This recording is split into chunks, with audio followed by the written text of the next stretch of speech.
Good evening and welcome to the Wilmington School Committee regular meeting for April 24th, 2024.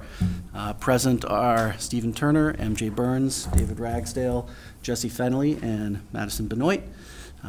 Jen Bryson and Jay Samaha will be joining us shortly. Mike McCaldy will not be attending the meeting. So please rise and join us for the Pledge of Allegiance. I pledge allegiance to the flag of the United States of America and to the republic for which it stands, one nation, under God, indivisible, with liberty and justice for all.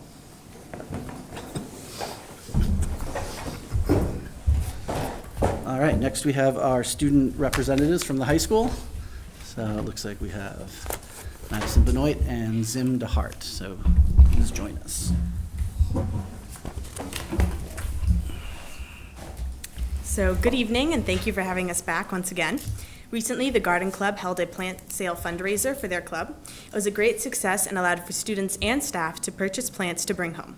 And for anyone who doesn't know, it is actually the Garden Club who helps work on the courtyard as well. So if you see some of the beautiful plants out there, they're the ones who maintain that. Quarter 3 officially ended on April 4th, and after that, the seniors took final exams right before break. The junior prom took place as well, and it was a great success. Students had a wonderful time getting dressed up and then dancing at a prom.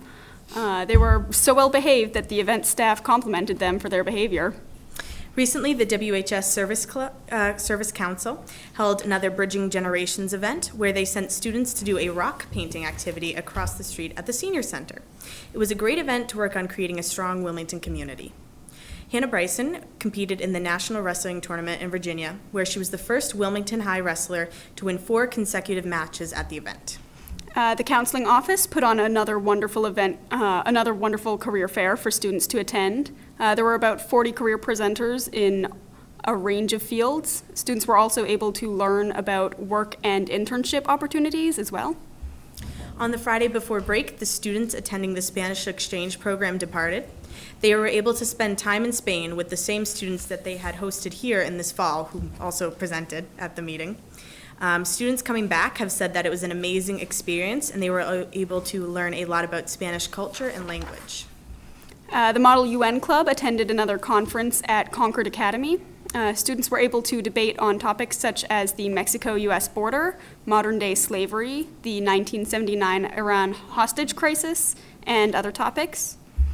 And the students in Soundscape had the opportunity to perform at Reading High School's annual Spring Fling a cappella concert, along with other groups from around Massachusetts. Seniors are now officially off on their projects and internships, and even though it's only 3 days in, so far everyone has been loving them and enjoying the freedom they get to learn about what they would really like to. And some upcoming events include Senior Prom, which will be taking place next Thursday, May 2nd, and then on Monday, May 6th, AP exams will begin. Good luck to all the students who will be taking them. Thank you for having us again. Any questions? All right, thank you so much. Complimented for the behavior at the junior prom? Yes. That's what I heard. It's awesome. Okay, I guess so. Thank you for being So here. accepted. Thank you.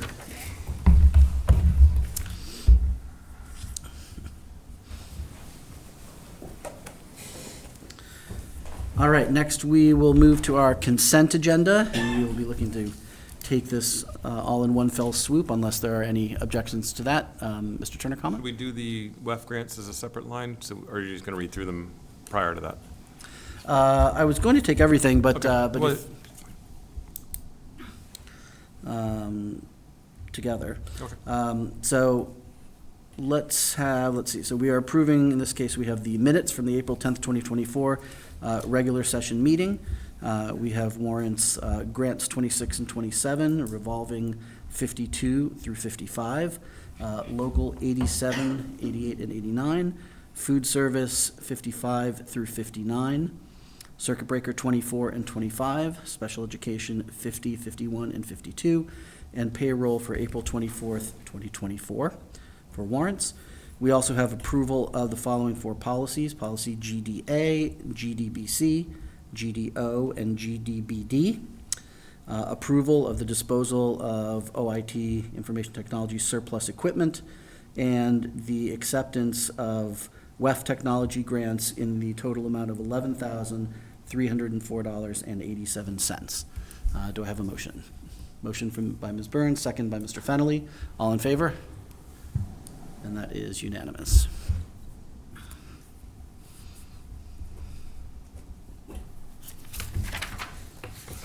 And once again, I would in particular like to thank WEF for the generous grants and for our staff who take the time to research and apply for them. And that brings us to the superintendent's report. Dr. Thanks Brown. very much. Good evening. Not much from myself tonight, but before turning over to Paul, and then we'll have Dr. Quirk up in just a second.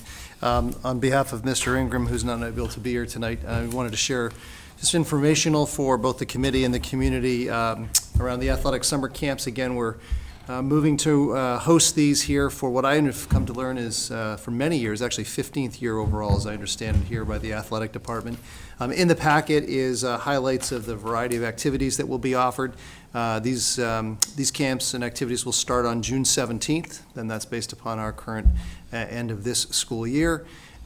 We have lots of participants, and I know many of you have had children of your own perhaps who have participated in the hundreds, up to 650 in fact. 15 clinics this year will be held over a 6-week period. I won't name them all, but they're listed here in the accompanying information.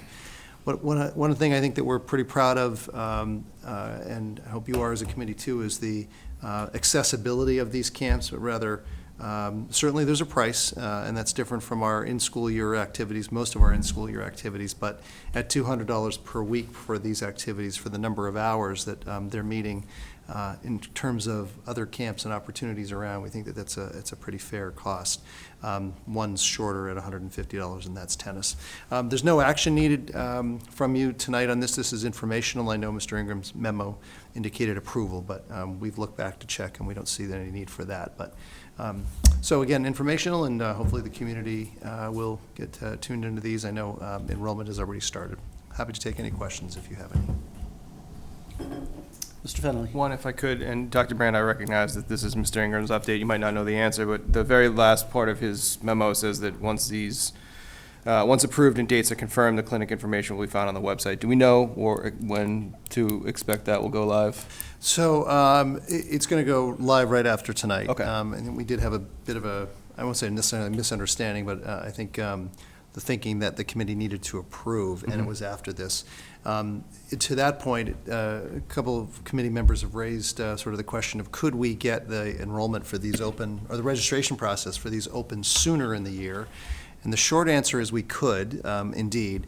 One of the things, though, is the contingency upon when they'll start. Obviously, that's relative to snow days and any other cancellations for school. So, but I think in the interest of trying to help families plan and knowing that many look starting in the early part of the new year for such, we'll certainly, I know Mr. Ingram would be excited about doing so in the future. So we'll try and do that. And a follow-up, if I may, that once the registration goes live, essentially we, if I recall, send out an email to the district, or remind me how that's communicated.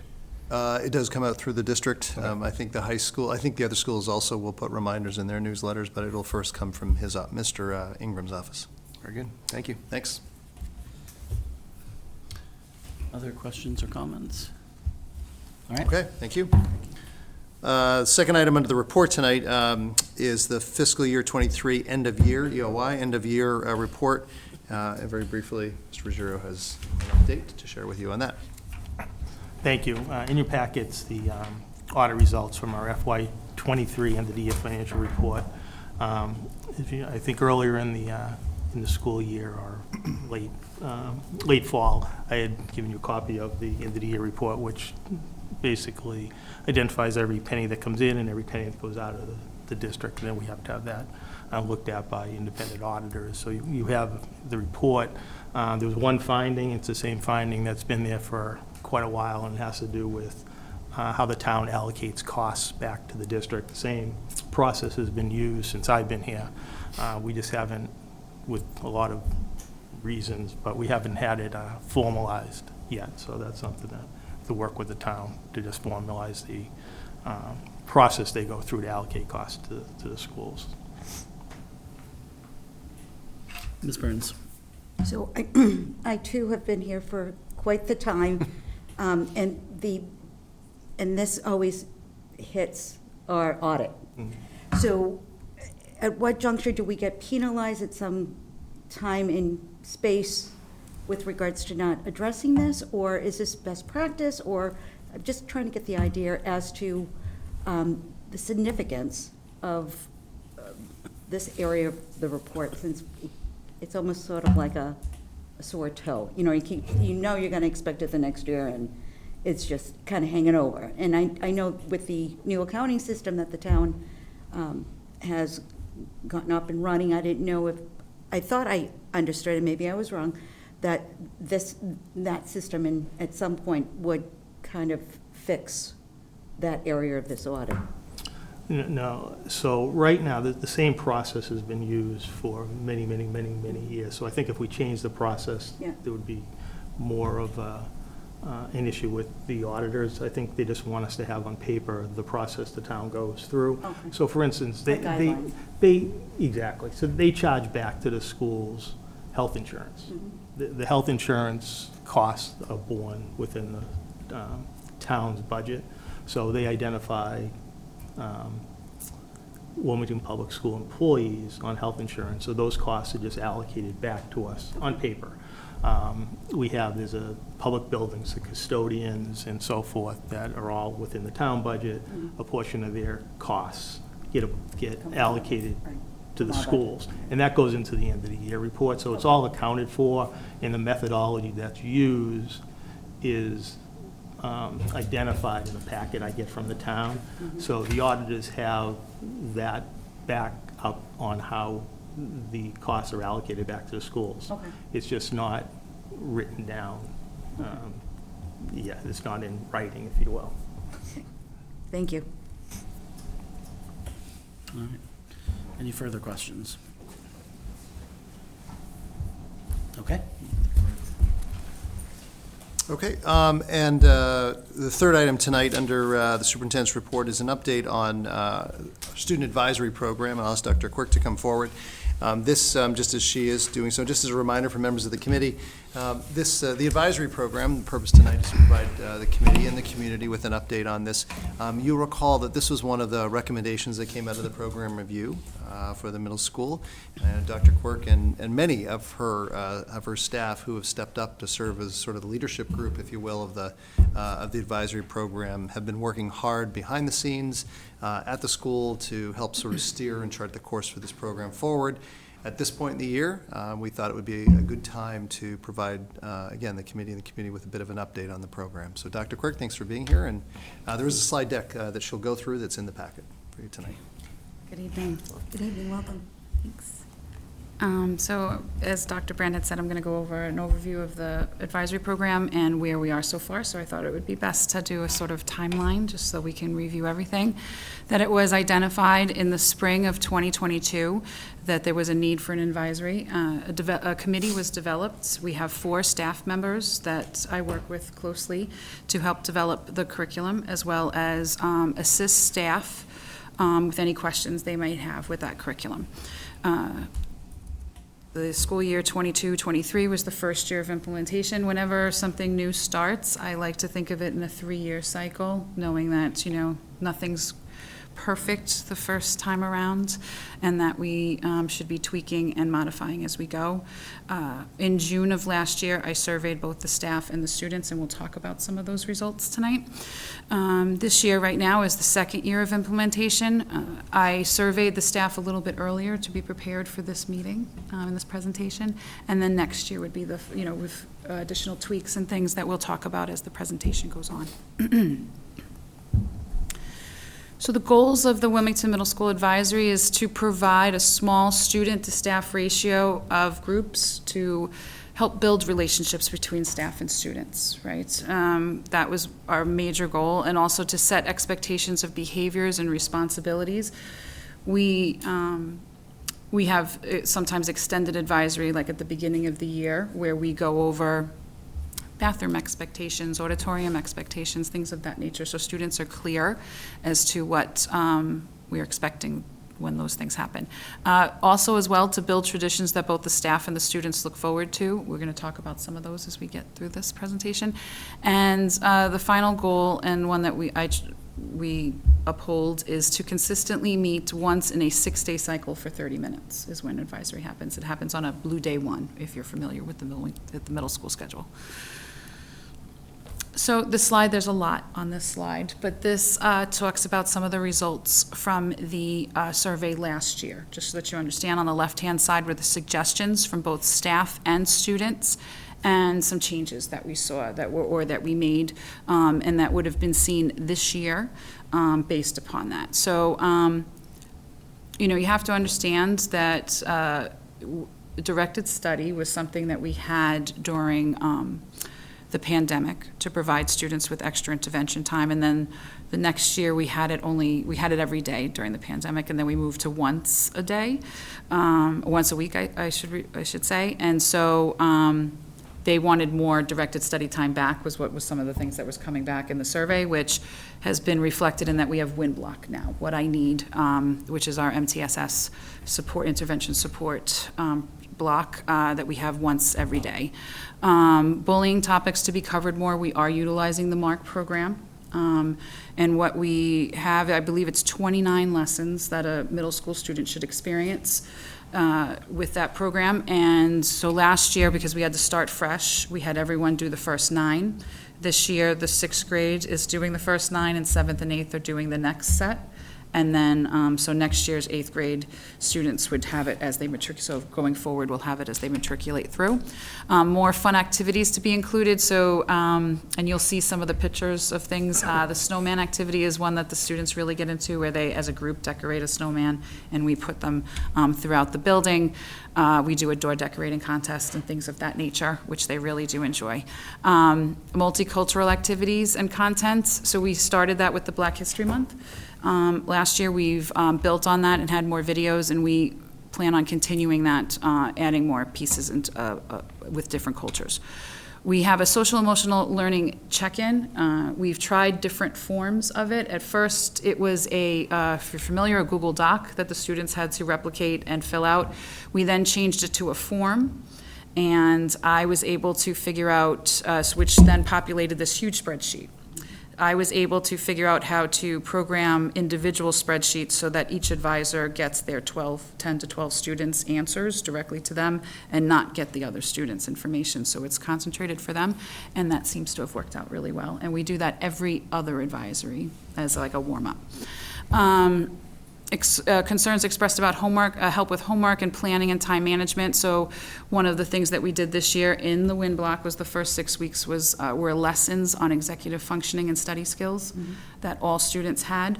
As we move forward, and I'll be back later to talk about WinBlock a little bit more, but we'll be looking at that and talking about how maybe 6th grade gets the majority of it, and that we tweak it as we go along for 7th and 8th.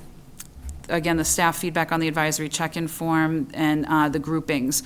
What that specifically means is because even before we are sharing space with our sisters, the Wildwood, right? We had to have double advisory groups within one classroom, which is not ideal. But to help with that, we ask staff who they'd like to be paired with, who's the other staff member that they'd like to be paired with, to make it as comfortable as possible, because we want that environment to be as comfortable as possible for both the staff and the students, because we want those relationships to build. The surveys covered a variety of topics, just so that we're clear. Both staff and students were asked about the ease of understanding and finding the materials. For staff, we have a specific advisory Google Classroom that we utilize, and students each have joined a grade level Google Classroom where a lot of the information is pumped out to that through that for them. The content, we asked them specifically what worked and what didn't, and asked for suggestions of things that they'd like to see. We asked them questions on the communication and making sure that the advisory committee was providing timely answers. Again, the rooming was what we asked. And we asked for some success stories too, which we found out some, again, what they liked. A lot of staff and students really enjoy the time making those relationships.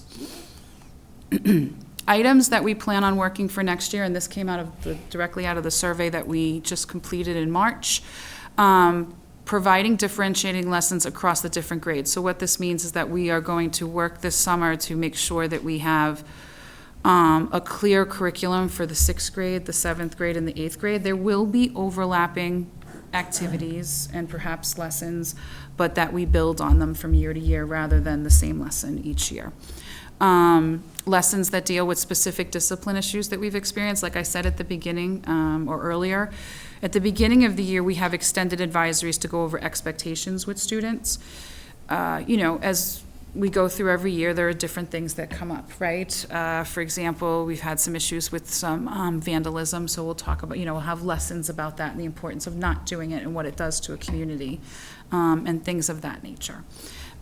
More culturally responsive lessons, meaning that, again, we're going to talk about different cultures and things of that nature. Lessons regarding real-world scenarios. This was actually quite a few suggestions from the students that they would like some more real-world scenarios, and one of them specifically was taxes. So it's an anonymous survey, so I don't know who the student was. I wish I did, because as a former math teacher, I love that was the suggestion. And also looking at ways to keep small groups as small as possible, as we get used to the space that we have, which is still ample and great, trying to figure out ways where maybe we can carve out individual spaces for people as much as possible.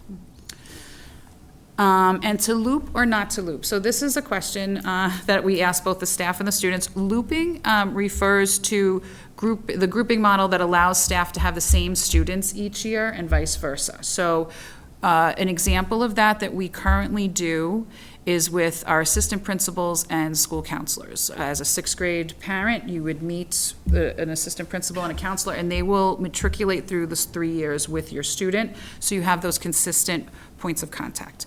Some schools use that model in their advisory, where your advisor would be this, and your group of students would be the same group as they matriculate through. But overwhelmingly, both staff and students both years said that they did not want to loop, that they'd rather have a fresh group with their grade level students. This year, staff, 90% of staff voted not to loop, where it was 87 last year. And 83% of students this year voted not to loop, where it was 87 this year, 83 last year. So it just shows that they like that model, that they get a fresh group every year, and but they do like building those relationships with their current grade level staff. And that's the update. Do you have any questions? Ms. Barnes? So can I just ask, what is the student ratio that you're hoping to shoot for? I would say the average group is about 10 students. We utilize every staff member in the building, besides administrators and counselors, just in case there's some sort of, and the counselors do mill through their grade level advisories during that time. So we do have the ratio down to, I'd say the max we've had is 12, but as small as possible. But that's not unreasonable either. No, 9 or 10 is what I'd like to see. Okay. And that's pretty much what we've been able to accomplish. It's just sometimes it doesn't look that way because there's 2 groups in one classroom. Right. And I do like the idea of options with the looping piece, and I do have to say I'm one of those fans of the no looping, because I think it broadens the community and the knowledge that each student, as they matriculate through the grades, that they gather and bring forth, you know what I mean, and are allowed to broaden it. So to have some expectations as opposed to learning how to transition, I guess, is one of the most difficult things to do, especially at that age when they're just transitioning left and right. I think it builds skills in that, and problem solving, and navigating social circumstances, for lack of a better thing. So I'm very happy to see that the results this year have Continue. kind of, well, gone to that no looping preference, Mhm. so. I mean, there's pluses and minuses to everything, There is, right? right. And some would say that a stronger relationship might be made if they were to stay, right? However, you know, I mean, as you were saying, if I'm paraphrasing correctly, right, that's or connecting correctly, that the students change so much in middle school, especially from 6th to 8th grade, and, you know, understanding those changes, you know, I mean, I can clearly identify a 6th, 7th, and 8th grade student just by the way that they're acting, right? And so I think that, you know, that is a plus, that they have the different levels of teachers as well, and they make more meaningful relationships across their 3 years, so. Thank you. You're welcome. Mr. Fennelly? Thank you, and for the presentation. You, on one of your slides, you mentioned for next year, sort of different lessons for different grade levels. Sure. Have you put any thought or consideration around what those might be like? I know we talked a little bit about like the specific discipline issues, but is 6th grade sort of welcome to the middle school, and is 8th grade kind of like get ready for high school? Have you put any thought into that? That is part of it, those exact things there that you mentioned. Other things would be, you know, like the MARC curriculum, that we'd have specific lessons across the 3 grade levels, and like, you know, like, for example, we want to implement some lessons on tolerance, right? And what that means, and understanding what that means. And so the 6th grade would have 3 different lessons that are grade level appropriate, 7th grade and 8th grade. We're also, not only the committee, but I do utilize the SEL district personnel to help sometime with identifying those lessons, as well as looking at the panorama lessons and seeing which ones we can implement based upon scores that we get each year. So that might change from year to year, but that way it's not the same lessons each time that they're learning something new. Thank you. One more, if I could. Yes, sir. At the very beginning, your timeline, I thought was super helpful, at least to sort of jog my memory. And the last bullet is sort of next school year's final implementation. But part of your presentation and what you've talked about is surveys and sort of reevaluating. I imagine that's going to stay part of the process. I That'll didn't see it always- in here, but. Yes, I apologize. That'll always be part of the process. It's, I feel that after 3 years, we would be, you know, with the 80-20, 90-10 rule, right? Where it's just minor tweaks that we're doing as we move forward, unless something needs to change. But you know what I mean, that the majority of the work would be done. Sure. But I'll always survey. Thank you. Thank you. Mr. Turner? Thank you. Thank you very much for the update, and most of what I was going to speak about, they've already covered. But the last piece, on the beginning that you mentioned, WIN was really focused the first 6 weeks on the executive function piece of it.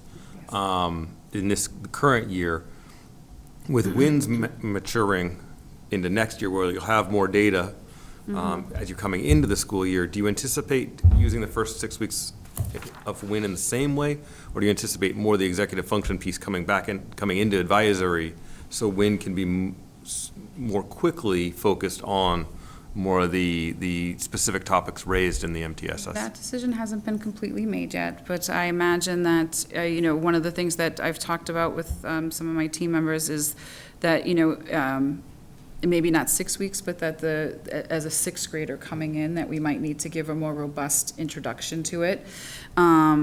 And where advisory only happens once every for 30 minutes during the 6-day cycle, I don't know if that would be the more appropriate time.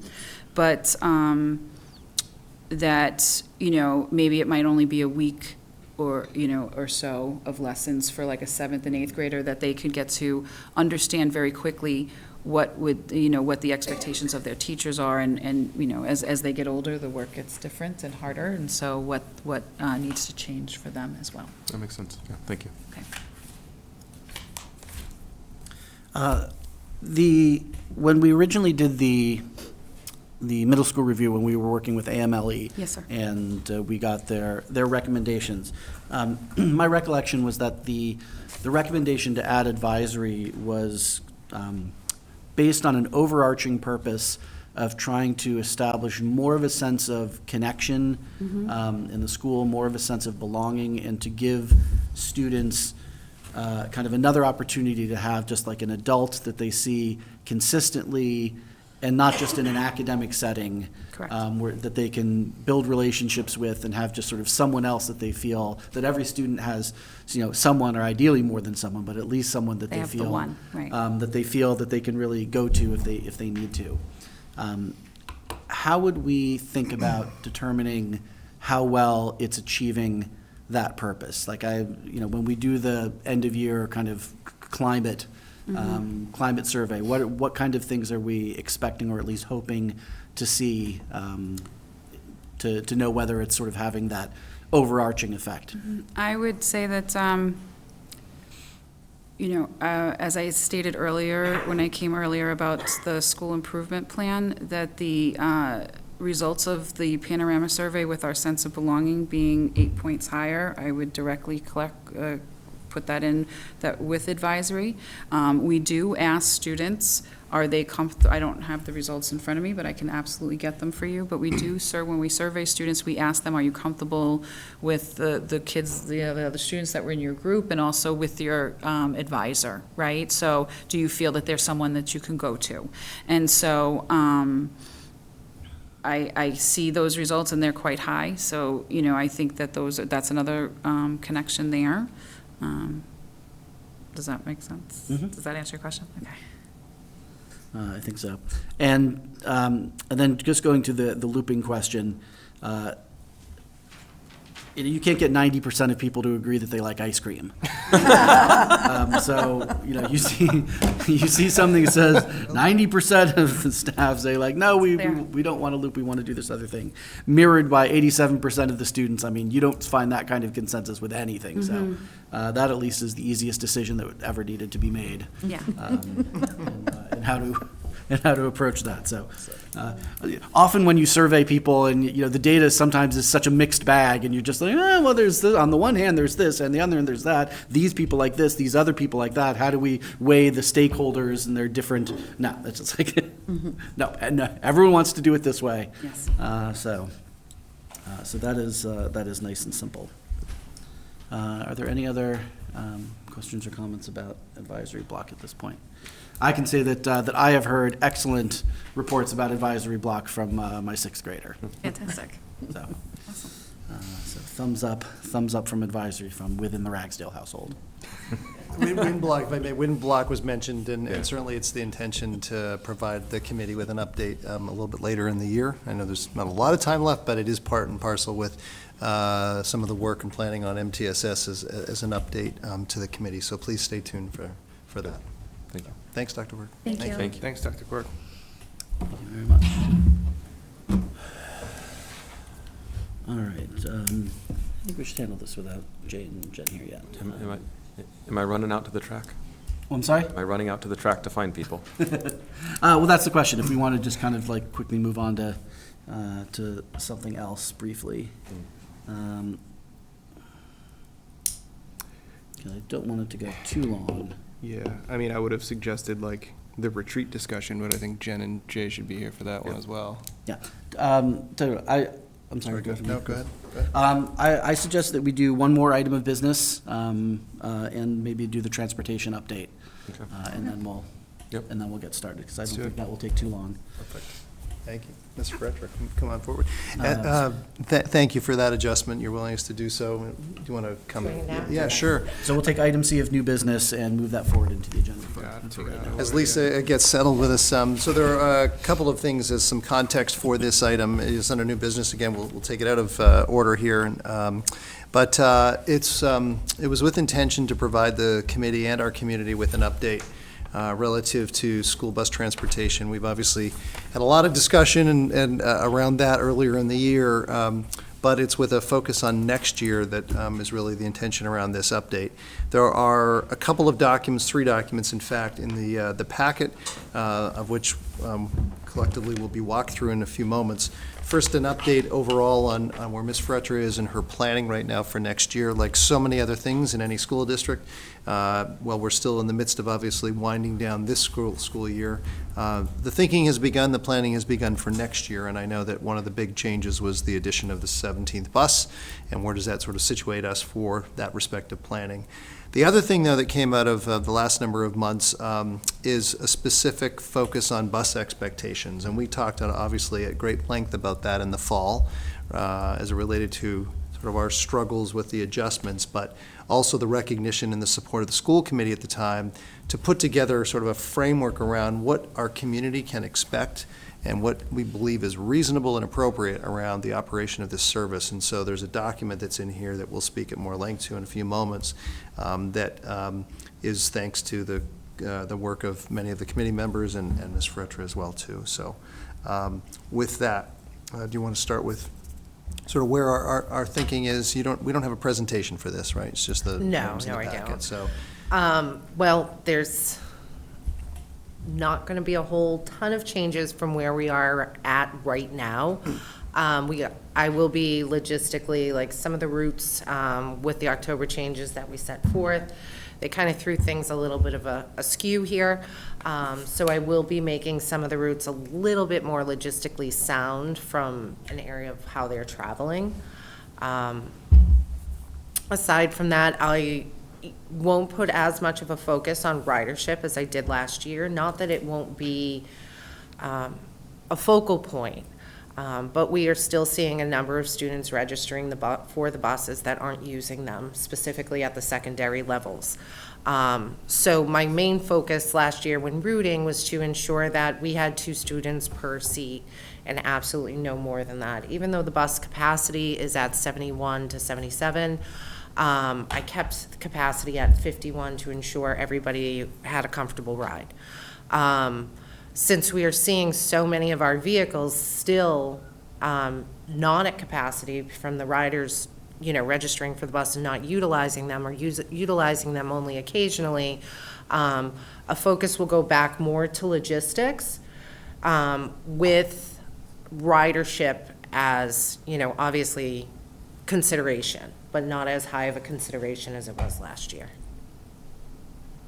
I think as mentioned in the memo, one of the biggest pieces of consideration was, with the additional bus, the 17th bus, would there be still a need to really reorganize the system, so to speak? And based upon the last number of months with the 17th bus and things smoothing out, it seems like we're in a good place.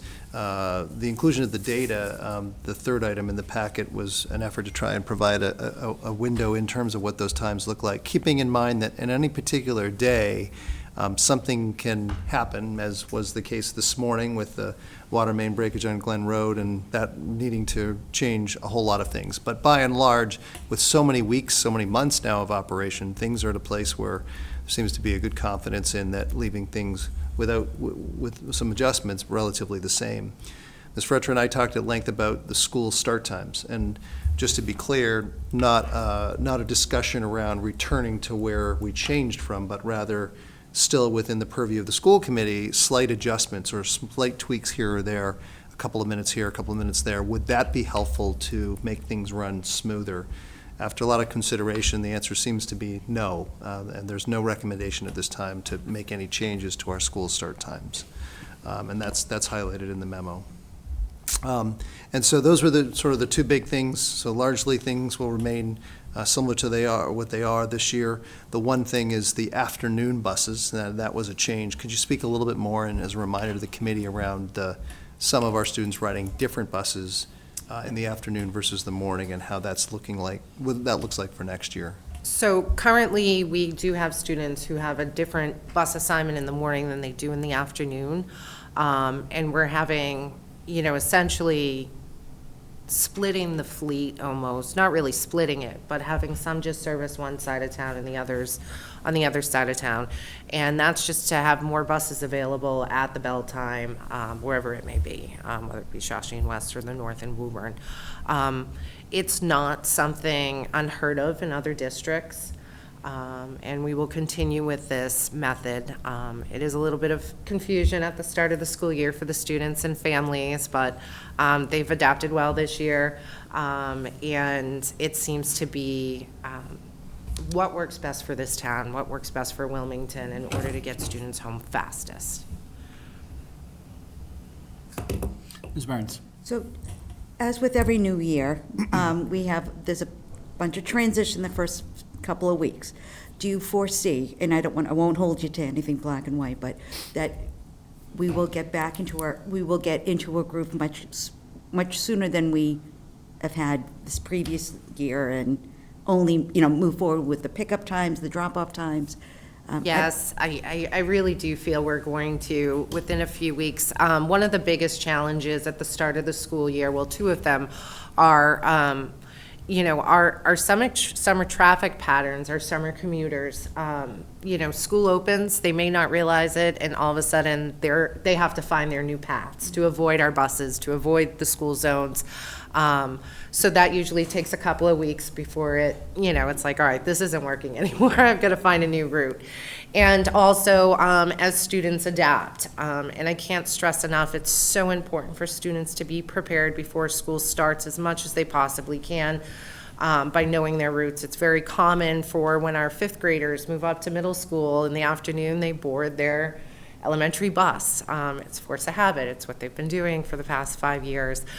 So just kind of trying to eliminate some of those very common delays that we have at the start of the school year will have an enormous impact. And we will be instituting bus passes again.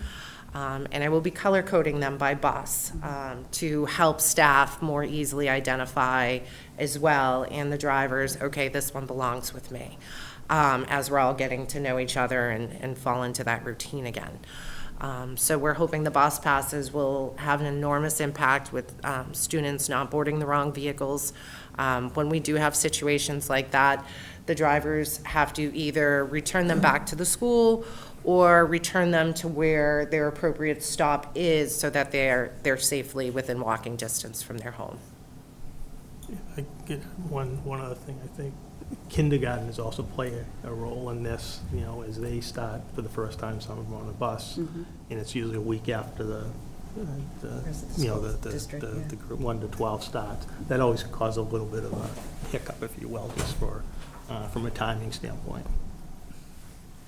Very good, thank you. Mr. Fennelly? I have one question, and this is great, and I appreciate it, so thank you, and to the folks on the committee who I know worked on this as well. One of the points we have in the, I forget the name of the document, the frequently asked questions, expectations, et cetera, is to have all students loaded onto vehicles within 15 minutes of the bell, which I know is something we've talked about frequently in this room this year. Do you know off the top of your head how close we are to that across the district? Right there across the district. Okay. There are maybe some days where a bus is a minute or two off of that. Obviously, a day like today, I think we might have been more like 5 minutes off of that, just on a couple of the routes. But overall, we're really close and in the ballpark of that. Thank you. Mr. Turner? Two things. First of all, thank you for all the effort, and thank you to the committee members who helped with the guidelines. Those will go out when the registration goes out? When to the parents? registrations goes out, it will be, I have to speak with IT on this, but part of the registration is just a checkbox. Yes, I have read the frequently asked questions and expectations for ridership here in the district. And I know the 15 minutes at the end of the day was a very important topic at the beginning of the year, and I know it's important also for staffing reasons. But my perception is that for parents, the end of the ride is a little bit more critical than the 15 minutes at the beginning of the ride. And certainly we heard from parents who were frustrated with the length of time kids were at school, but I think in terms of the focus for next year to be, and maybe even in that document, a slight edit, to point more towards the focus of and home within 40 to 45 minutes of the end of bell. Again, that's my perception that was more important than the 15-minute piece. I want to state currently, on a regular basis, every single one of our students is home within 35 minutes of the bell. And that's even for some of our routes where the students, by the time the bus picks up at both schools, we are closer to that 15-minute mark. Our routes are typically only 10 to 20 minutes long, many of them. Okay. So I would say almost all students are home typically within 35 minutes of the bell. Good. Thank you. If I can, to me, and I also want to thank Ms. Burns and Dr. Bryson, Dr. McCaldy, and Ms. Ferretcher, who worked on this document around, frequently asked questions and expectations. And again, I think it's important, I think it's very important for the committee, based upon where we came from at the beginning of the year, to embrace this as a framework for the operations of this service. It's clear, and I think the committee knows, that there's a certain group of students for which the district's required to provide transportation. That's not the vast majority of students, but there's a critical mass of students. But this is sort of, to me, and not to simplify it overly, but it's an input and output kind of system in the sense of your oversight of a budget provides the inputs for a certain number of buses. The output is what the times are for travel, how long the routes are, how long the wait time is in the morning or the afternoon, and so on. And to me, I think it does fall back to, well, we obviously had a challenging time at the beginning of the year. In general, if you are supportive of this provides the framework, the bookends, whatever you want to think of this as what this service will look like and what we'll strive for. If this is off the mark from what you want as a committee, I think that presses hard on what the inputs are that you want to be a part of this service. Again, in the absence of fees, all of this is coming from the operating budget. So this to me is far more than just a few words on paper. And it's something that we in the Transportation Department will strive to meet, as long as it's something that you're supportive of. If you want, if there's a desire to have something better, shorter wait times, that's an input matter that obviously is a budgetary matter which falls under your purview. The other thing I would say is, with your support for this, I know you mentioned sort of pushing this out, we haven't really talked about this, but I think it would be important to get this out to the community sooner. That coming with this, in addition to when the registration is, but coming with this is, look, this is what we're going to strive for. We hope that this is something that you can be supportive of and understand. And if it's not, I'm trying to say this in respect, if it's not, then there's enough time to provide other solutions for transportation of your child. And this is the best that we can do with this service. So I think a lot of great work went into it. I think it helps clarify some things that maybe we didn't have on paper, we didn't have codified at the beginning of the year. We do now with your support. Mr. Turner? Yeah, one last thing. There, in the guidelines, the second and third things down say, for the efficiency of the time and pickup and drop-off of students, we're not able to provide street-by-street or door-to-door service, and parents or guardians are responsible to ensure the safety of their students to, from, and while at the bus stop. I would bold those. I think we got some feedback to the sort of, while standing at my door, I can't see my child because they had to turn the corner to get on the bus. Our responsibility for the schools is to provide the safety for the students, but it's from when they get on the bus, and we have to run the system as efficiently as we can.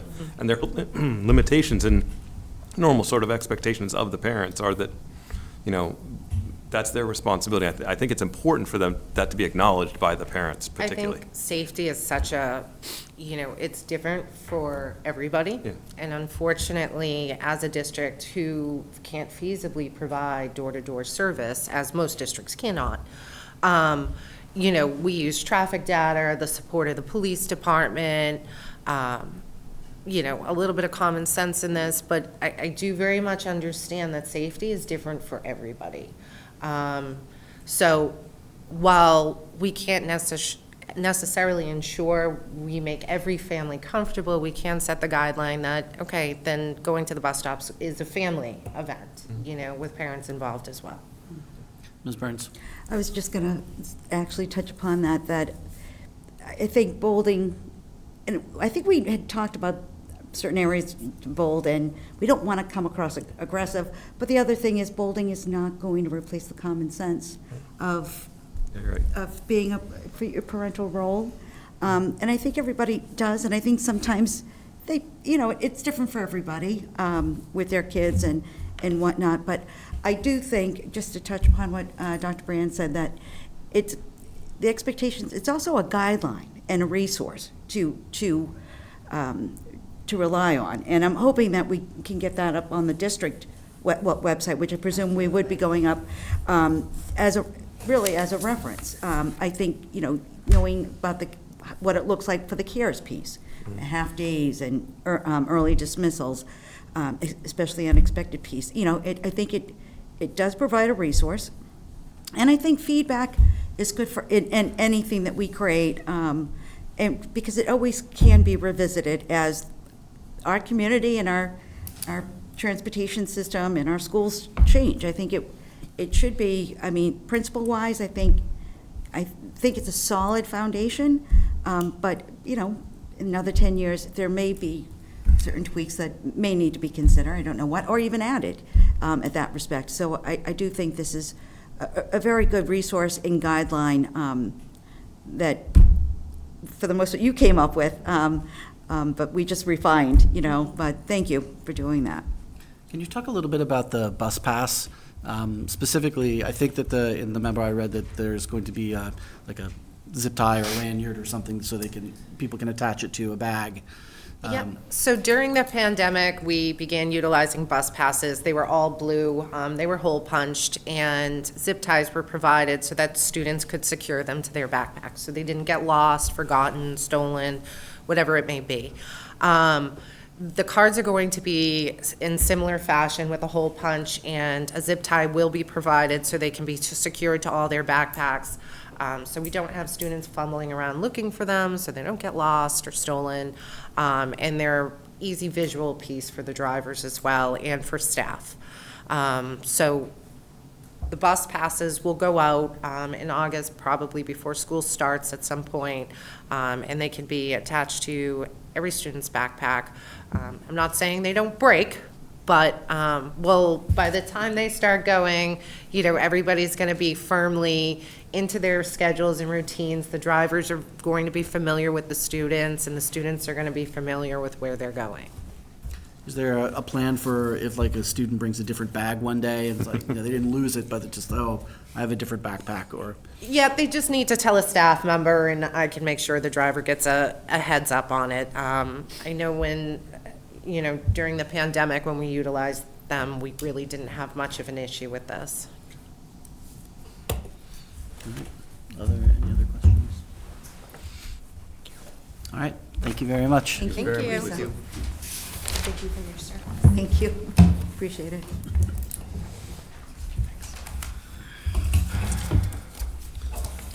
All right, so we are going to jump back to item 6, which is going to essentially take a bit of a pause from our regular school committee business for something special, which I am is special, aren't acknowledging and recognizing MJ Burns's 12 years of service to the Wilmington School Committee and the town of Wilmington, and to the kids and staff of this district. And just a few numbers to throw around that, from my count, Stephen, you'll correct me if I get this wrong, I believe that MJ served with 17 different school committee members over the course of 4 terms. And again, over 12 years, I believe attended more than 240 school committee meetings, which is a lot of hours spent, not all of it spent in this room, because you were on the committee before this building was built. But a lot of subsequent time spent in this room and before that. And we're going to have some appreciations. We have some statements from a few of these former school committee members that I mentioned, and of course, you know, we have some things to say ourselves about you, and there are some people here in the audience who, if they wish to speak on it as well, we will offer that opportunity, as well as a few little other more tangible things that we have beyond just our words. But again, 12 years of service to Wilmington Public Schools is something pretty special. And I know in particular that knowing all the tireless work that you've done as our legislative liaison for so long, working with our state delegation, working at Beacon Hill in the State House, working on contract negotiations and collective bargaining, longtime secretary of the committee, our delegate to the MASC conference, Division I vice chair and secretary, all state school committee recognized by MASC in 2019. It is a long, long list of accomplishments, and we are very grateful for the time and the work that you've spent with us. We're going to begin just with a couple of these appreciations from former school committee members. And Stephen, maybe you can do the first one, read the first one. Excuse me, from Melissa Plowman. I am in awe at MJ's dedication to the children and families of Wilmington. To have served this town for the number of years you have is commendable. I've always been inspired by your advocacy for our town's most complex learners and our most vulnerable students. You would become their voice when it mattered most, and this was a testament to your core values. You are kind and compassionate and a great leader. As someone who only served for a mere 2 years on this committee, I'm so grateful for MJ's support and willingness to show me the ropes and share her wealth of knowledge. I'll always be grateful for the time I had working alongside MJ Burns. Melissa Plowman. Wow. And I have a statement from former committee member Steve Bjork, who says that MJ has always put the interests of the students first. She's an independent thinker, has always been devoted to her duties as a school committee member. The community has been very well served by her tenure. That's from Steve Bjork, former member. And I also have a statement from former member Manny Mullis, who for a while was your sort of cycle mate. He was my partner in crime to my left. As a former member who served 2 terms with MJ, I wanted to say a few words to show my appreciation, not only as a former colleague, but also as a parent of 2 children who have gone through the Wilmington school system. MJ has always been an advocate for the students, teachers, and administrators in Wilmington. She has always given her time to be involved, and I have always looked at MJ as a problem solver. Volunteering for the school committee is a thankless job, and MJ always took pride in giving 100% of her time to help others in the community. I hope MJ continues to be involved with the town in some capacity. Her work with the Wilmington School Committee will be missed. Good luck, MJ. From Manny Mullis. Thank you. And one more, which I left for last for a reason. And he swears to me that he cut this down from its original version. This is the edited, shorter version. So this one's a little bit longer. It's from Robert Hayes. Oh, Robert. And he prefaces this, but I will preface this as well and say that he wrote this as a roast. So, I'll apologize in advance. And Robert Befitting, actually. Robert had to work tonight, so could not be here. And I am sure I won't do this the justice it deserves, so Robert, I apologize in advance, but it starts by saying, thank you for allowing me to roast MJ Burns for a few minutes. After listening to MJ talk and talk and talk at more than 200 school committee meetings over the past 12 years, no one would blame me if, in the words of her favorite band, the Ramones, quote, I want to be sedated. MJ's first year on the school committee in 2012 was my last. I welcomed her arrival as she quickly replaced me as the board member who asked the most questions, provided the most rambling commentary, and made the most apologies for not articulating their points clearly. We both also had a knack for keeping Joanne Benton and Peggy Kane on their toes. MJ and I were cut from the same cloth in so many ways. MJ's very first conversation with me after joining the board involved fixing the spelling of her last name on the district's website. She also mentioned to me she doesn't like going by Mary Jane because people will then often call her Mary by mistake. So, Mary, please know that I hold you in the highest regard. It's hard to envision this board without you. Every time the chair asks future secretaries if there's any correspondence and they answer none tonight, I'll think of you. I'm so sorry I couldn't be at your last meeting. I hope the committee gives you a proper send-off with a nice gift. Maybe a lifetime pass to the MASC annual conference, or that all-inclusive 9-day vacation to the Galapagos Islands. How about naming the Woburn Street School after you? You didn't try to give the town a farm. The town did give you a new backyard. Sorry. You'll have to tell me what that's a reference to after. But in all seriousness, MJ, you were one heck of a school committee member. You did a good job, you did it for the right reasons, and you earned the respect of your colleagues and the voters. No small feat. You weren't afraid to speak up, to be on the losing side of a vote, and to ask the tough questions. You put in the work at the meetings and, more importantly, in between the meetings, to become a well-rounded board member who was well-versed on local, state, and federal education issues. You are an advocate for all parents and students, including those in our special education community. And let's not forget that the Massachusetts Association of School Committees recognized you as one of the top school committee members in the state just 5 years ago. And what amazes me is you've done all this while being a police officer's wife, being a mother to 2 amazing kids, having other family commitments out of state, being active in the Wilmington community, being a friend to many, and working for one of the top hospitals in the world. Best wishes in your board retirement. Use these newly found 20 to 40 hours each month wisely. Spend even more time with family and friends. To quote the Ramones once more, you're gonna have a real cool time and everything's gonna be real fine. Robert Hayes. He's lucky there's a Google search that the lyrics. That's wonderful. So those were statements we received after putting out a call for some comments from former colleagues. At this point, I would like to just say that if there's anyone in the audience who would like to say a few words, you're absolutely welcome to. Please come forward to the microphone. Come on down. Well, luckily, this is a lot shorter than Robert's, but we love Robert's. We do. Whenever he speaks, even in writing, it's always a good thing, so. I had the pleasure of serving with MJ during my last year or two of my second term on the school committee. She came on during a time of a lot of change. We were having a new high school built. She helped with the search of a new superintendent at that time, and I was lucky enough that we developed a friendship from that servitude.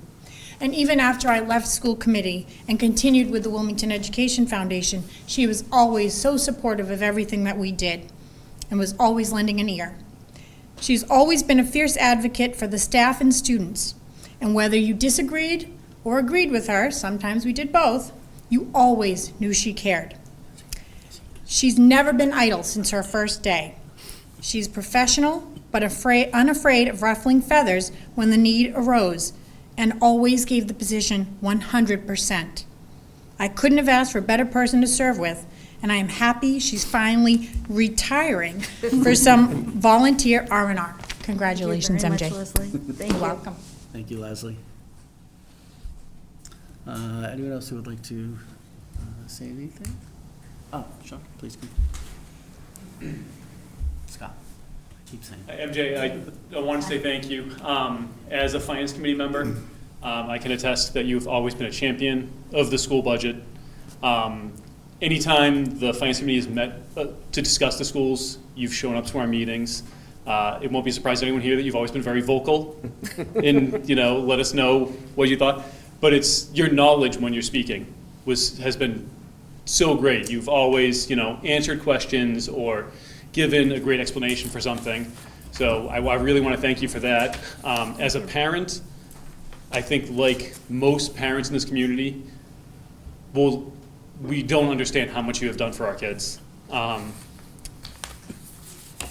There are people who are now 30 years old who you had a positive impact on their life, and there are 5-year-olds that you've had a positive impact.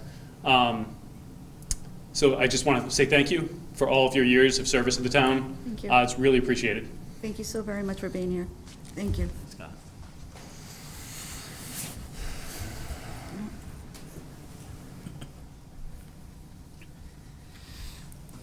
Hi, MJ. Hi, Ian. How are you? Good. How are you? Good. Congratulations. Thank you. I am here on behalf of State Representative Dave Robertson.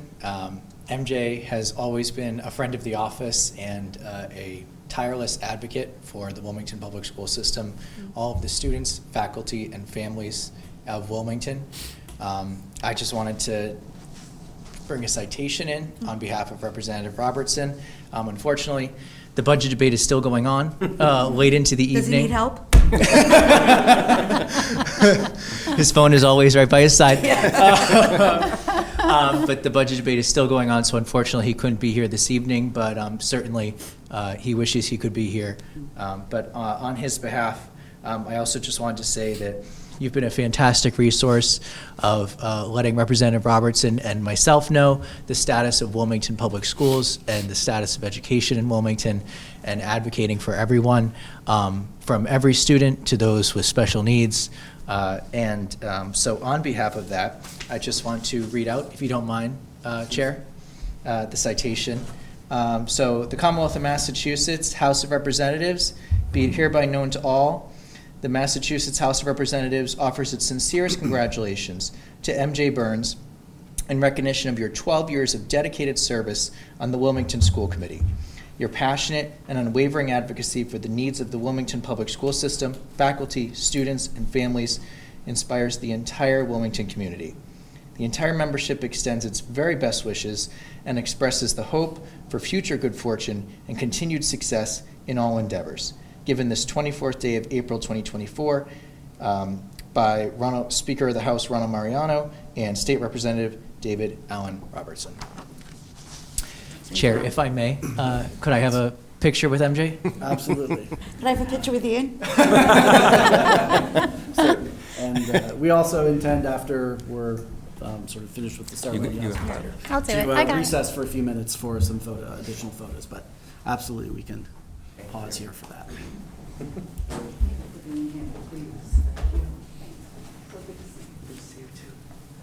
I'm going to take it with your phone? No, it's all right. Okay. I'll take it with You yours can after. text. Let me do this one first, and then I'll. Good lighting. I know, you gotta. I gotta get them on different levels. I know, right? They stay on the level up.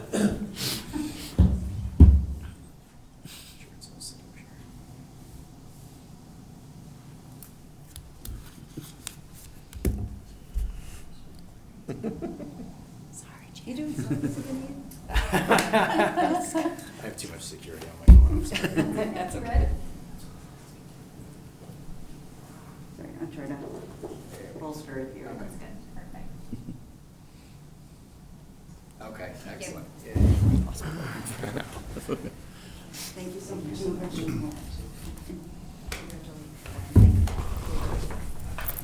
Thank you very much for Thank you, coming. Chair. Thank you.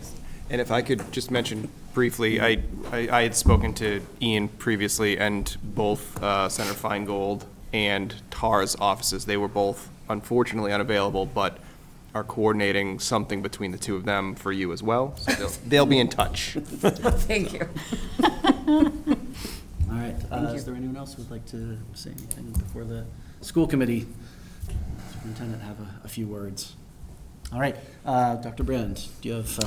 Sure, thank you. Shortly before the April break, I shared with our staff notice of the fact that it was going to be MJ's last meeting this week after 12 years, and invited anyone interested in providing my office with a few words to share this evening. Suffice it to say that we received many responses from staff throughout the district, and I thought I would just share a few of these sentiments tonight.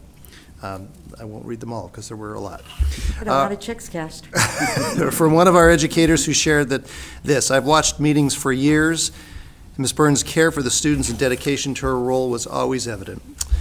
Ms. Burns did a great job ensuring the committee explored multiple vantage points and anticipated a variety of outcomes that could arise based upon the decisions they were making. From one of our building principals, on behalf of myself and my staff, I want to thank Ms. Burns for her service as a member of the school committee.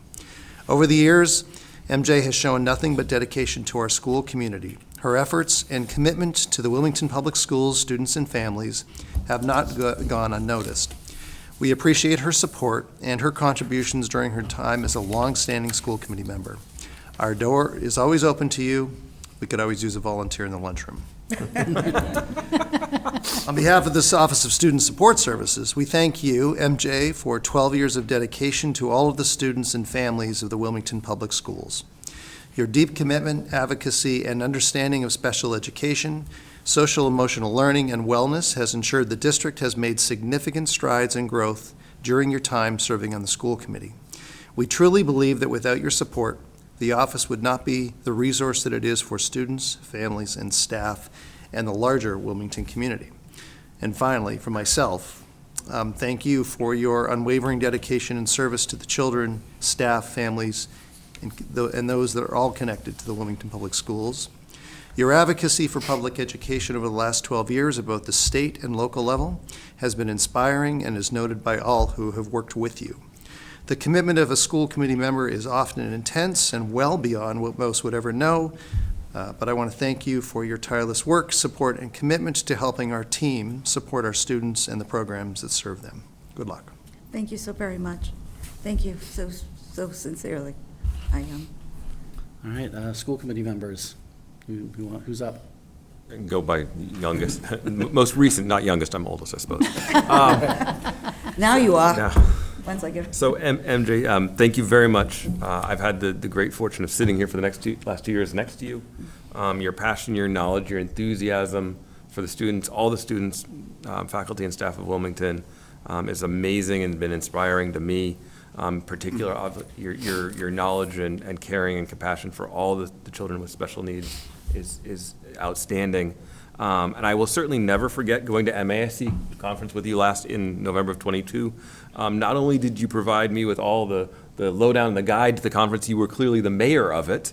It is really interesting to be walking around through that event with MJ because everyone knows MJ in that entire event, and it was kind of outstanding and amazing to see that as well. But again, thank you so much. You may see me next year, I might be crashing it. I would look forward to that.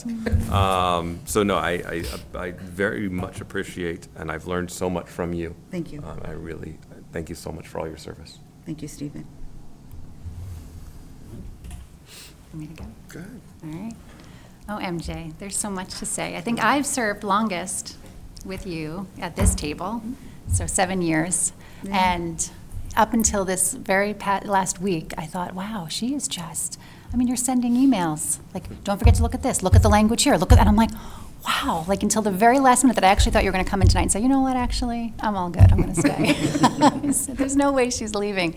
When you first told us you weren't running again, I was like, there's no way that she's not going to do this, because I've never served with anyone who is so passionate about this work. And everything I've learned about how to serve and what our role is and all of that, I feel like I go back to those early days where I was like, are we supposed to do this? And how do we know that? And through the years, I think that you've mentored so many of us and kind of teaching us the ropes and how to do this work. So it's a real loss, I think, for Wilmington to lose someone who is so passionate. I think Robert Hayes said it, doing it for the right reasons. Like, I think whenever I think about the work you've done, I'm always like, oh, she's in it for the right reasons. And so we will be so missed. I hope that we can carry on and make you proud in the work that we do.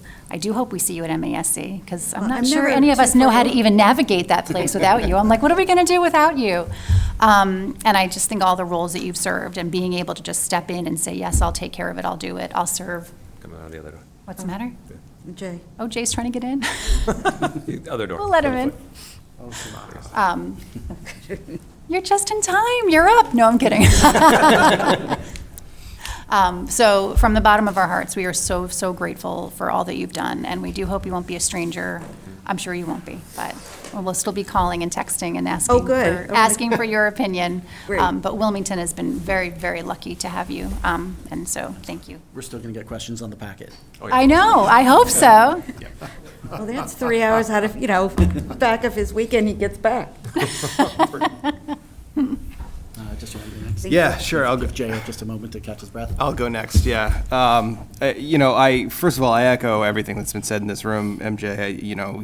Your contributions to this committee in this room and during these meetings can't be understated. But, I think the thing that jumps out the most to me was sort of the behind the scenes, right? I think back to the first time I ran for the school committee.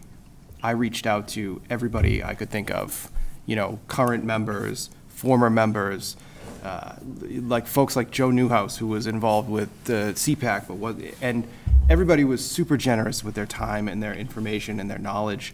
And I think you probably were at the top of that list with how kind you were, how insightful you were, and not for nothing, I was running against you at the time. So, Running with me. and with David as well. And so, I think Forgot about that. the thing you said to me that stuck out the most was the sort of the appreciation for anybody who's willing to step up and do this work. And so, I struggled to envision what this room is going to be like without you. But I think we've all gotten enough from you that we can at least try to fill your shoes. So thank you for everything. Thank you so You'll be missed. so much. Okay, yeah. A couple of-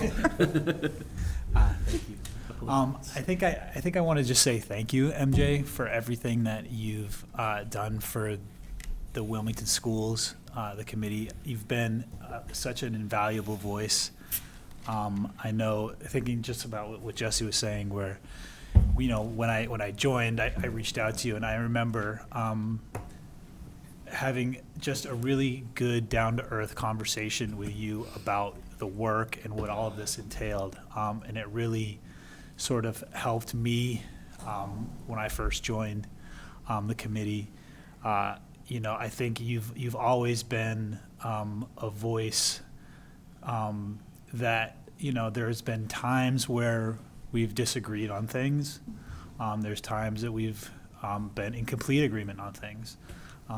And there's always been that level of respect that you have shown me, have shown other members of the committee, that has really set, you know, an amazing example, you know, of what this job should be. And just you've been such a important part of this committee and the work that we've done. And I feel like, you know, I think that us as a committee, I tend to think we work relatively well together, and we sometimes disagree, and you've been a big part of setting that tone and making sure that the work moves forward. So I can't say enough good things about you and the work that you've done and really helping out the schools and the school committee. So thank you. Thank you.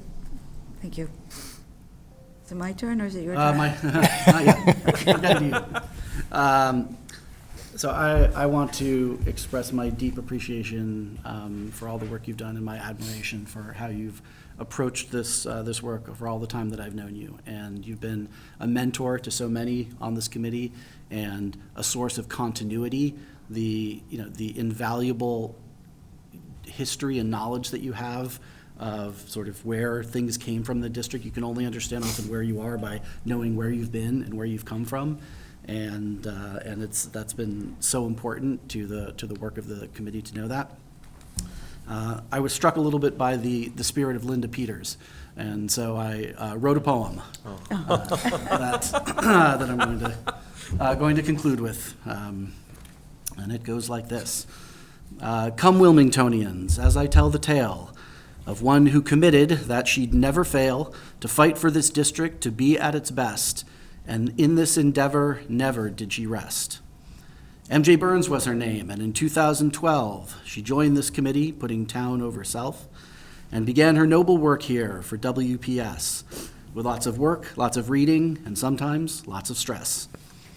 She'd read the whole packet ere the committee would meet, which you'll know if you've seen one is indeed quite the feat. She'd take notes on every memo, slide deck, and report, and you'll know if you've read one, they're really not short. She learned how to speak the Ed speak like a native and ventured deep into the halls legislative, where she found a real knack for solutions creative in things senatorial and House of Representative. Alternate pronunciation, pretty sure. She was an all-state committee member at MASC, which you know isn't really the easiest thing to be. She was our rep at the annual delegate assembly and hobnobbed with folks like Framingham Superintendent Robert Tremblay. Not a lot of rhymes for assembly. Kind of just, you go to verse with the rhymes you have. But the thing of it is, when you get down to brass tacks, she did this job with all of her heart to the max and never failed to do what she believed was right as we met here through the years on all those Wednesday nights. No one could outwork her, no one could care more, and the district's now better than it was before. To sum it all up, I think this is the gist. Thank you, MJ, from all of us. You will be really missed. Thank you so very much. That's great. I can get that published.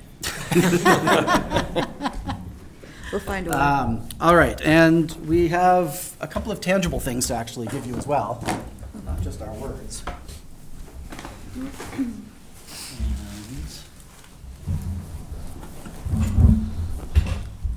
Thank you. So, the first one, Gift pile is growing over there. A gold watch? From the district, this lovely plaque. Is my name's right? Oh, that is beautiful. Oh, now I'm getting my fingerprints all over it. Thank you so very, very much. And then a couple of other things. You're open now, or? Yes, you can, well, I don't know, we can. Yes, open now. I don't Please, wanna, please open now. I just said, There are a couple things in there that. thank you, dear. Good job, Stand up. I want to thank Lisa King for my, my rump rest that she created. You gotta be, I'll loan it out to you during graduation season.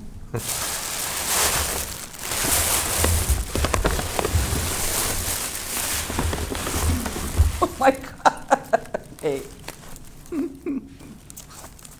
Oh my God. Where'd you guys get this? Oh, you started at the rat. Oh. So I'll always have a classy thing to wear. There you go. Now you got the cats. So for nostalgia's sake, And thank you so very much. a Rathskeller shirt and a Wildcat shirt. Thank you. Thank you so very much. Thank you. Thank you, MJ. Thank you. And I believe one more thing. Oh, it's on the, yeah. Yeah, don't lose. Right. Yeah, don't lose the card. Don't lose Oh, it. I'm sorry. Oh, wonderful. Thank you, guys. Thank you so very much. Oh, shouldn't have done that, honestly. Enjoy.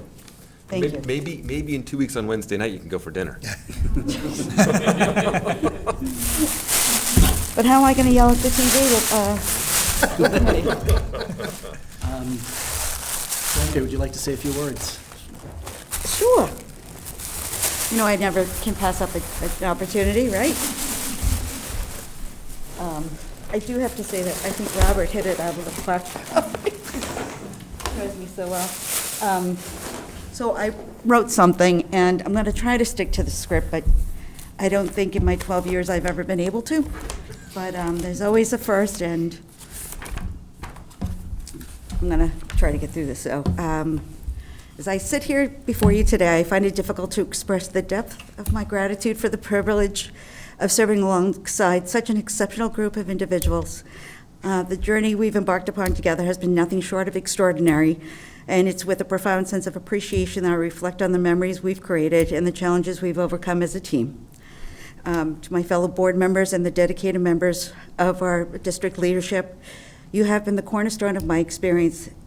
You've been the cornerstone of my experience in this role. Your unwavering commitment, dedication, and camaraderie will forever hold a special place in my heart. It has been an honor beyond measure to serve alongside each and every one of you. I also want to extend my heartfelt thanks to the staff, administration, and above all, to the incredible community that has entrusted me with the responsibility of serving you for the past 12 years. Your support, guidance, and unwavering trust have been the driving force behind every decision I've made, and for that I'm eternally grateful. I would be remiss if I didn't take a moment to acknowledge and express my deepest appreciation to those who have played pivotal roles in shaping my journey, to the late Superintendent Joanne Benton, Peggy Kane, Representative Jim Maselli, Representative Dave Robertson, Senator Barry Feingold, Senator Bruce Tarr, and my esteemed colleague Mandy Mullis, whose guidance, wisdom, and support have been invaluable beyond words. You have helped me find my voice and empowered me to strive for positive change in our schools and community. To my family, my husband Joe and my children, and my extended family, your unwavering love, understanding, and sacrifices have been the bedrock of my journey. Without your support, I could not have pursued this path with such determination and passion. And to Paul Ruggiero, your steadfast commitment, loyalty, and resilience have been a beacon of strength during the most challenging of times. Your invaluable contributions to our district have left an indelible mark that I am endlessly grateful for your friendship and partnership in our 6:30 coffee talks. I implore you never to underestimate the impact of the work on the future of our students and staff. Your dedication and sacrifice are the driving force behind our collective mission, and I urge you to continue your pursuit of professional development and growth. Together, let us remain steadfast in our advocacy for public education and nurturing our relationships with state reps to ensure the continued success of our district. Through my journey in this role, though my journey in this role may be coming to an end, my commitment to supporting this board and our district remains unwavering. I offer myself as a resource and ally in your future in your future endeavors, and I am confident that you will continue to carry on our mission with the same fervor, and dedication. Thank you all for your time and your unwavering commitment to our shared vision. Now let us recommit ourselves to the important work that lies ahead. Together, there is much yet to be accomplished. So, and I just thank you all. And to see some of my old colleagues come forth, I miss you guys. And it's been quite the journey. I'm speechless until we get back to work. But I thank you just doesn't reach the gravity of the humbleness I feel and the generosity of so many people to allow me to do what I do, or did. So, but I thank you very much. Thank you, MJ.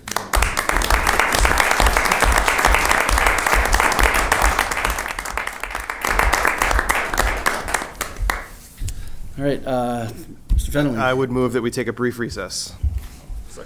Second by Mr. Turner. All in favor? That is unanimous. Recess to take a few pictures, and then Yeah. we will return.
All right, the committee is back from recess, and photographs, and feels like we should just leave and, like, you know, it's like, how do we top that? But, we have the rest of the agenda to get through.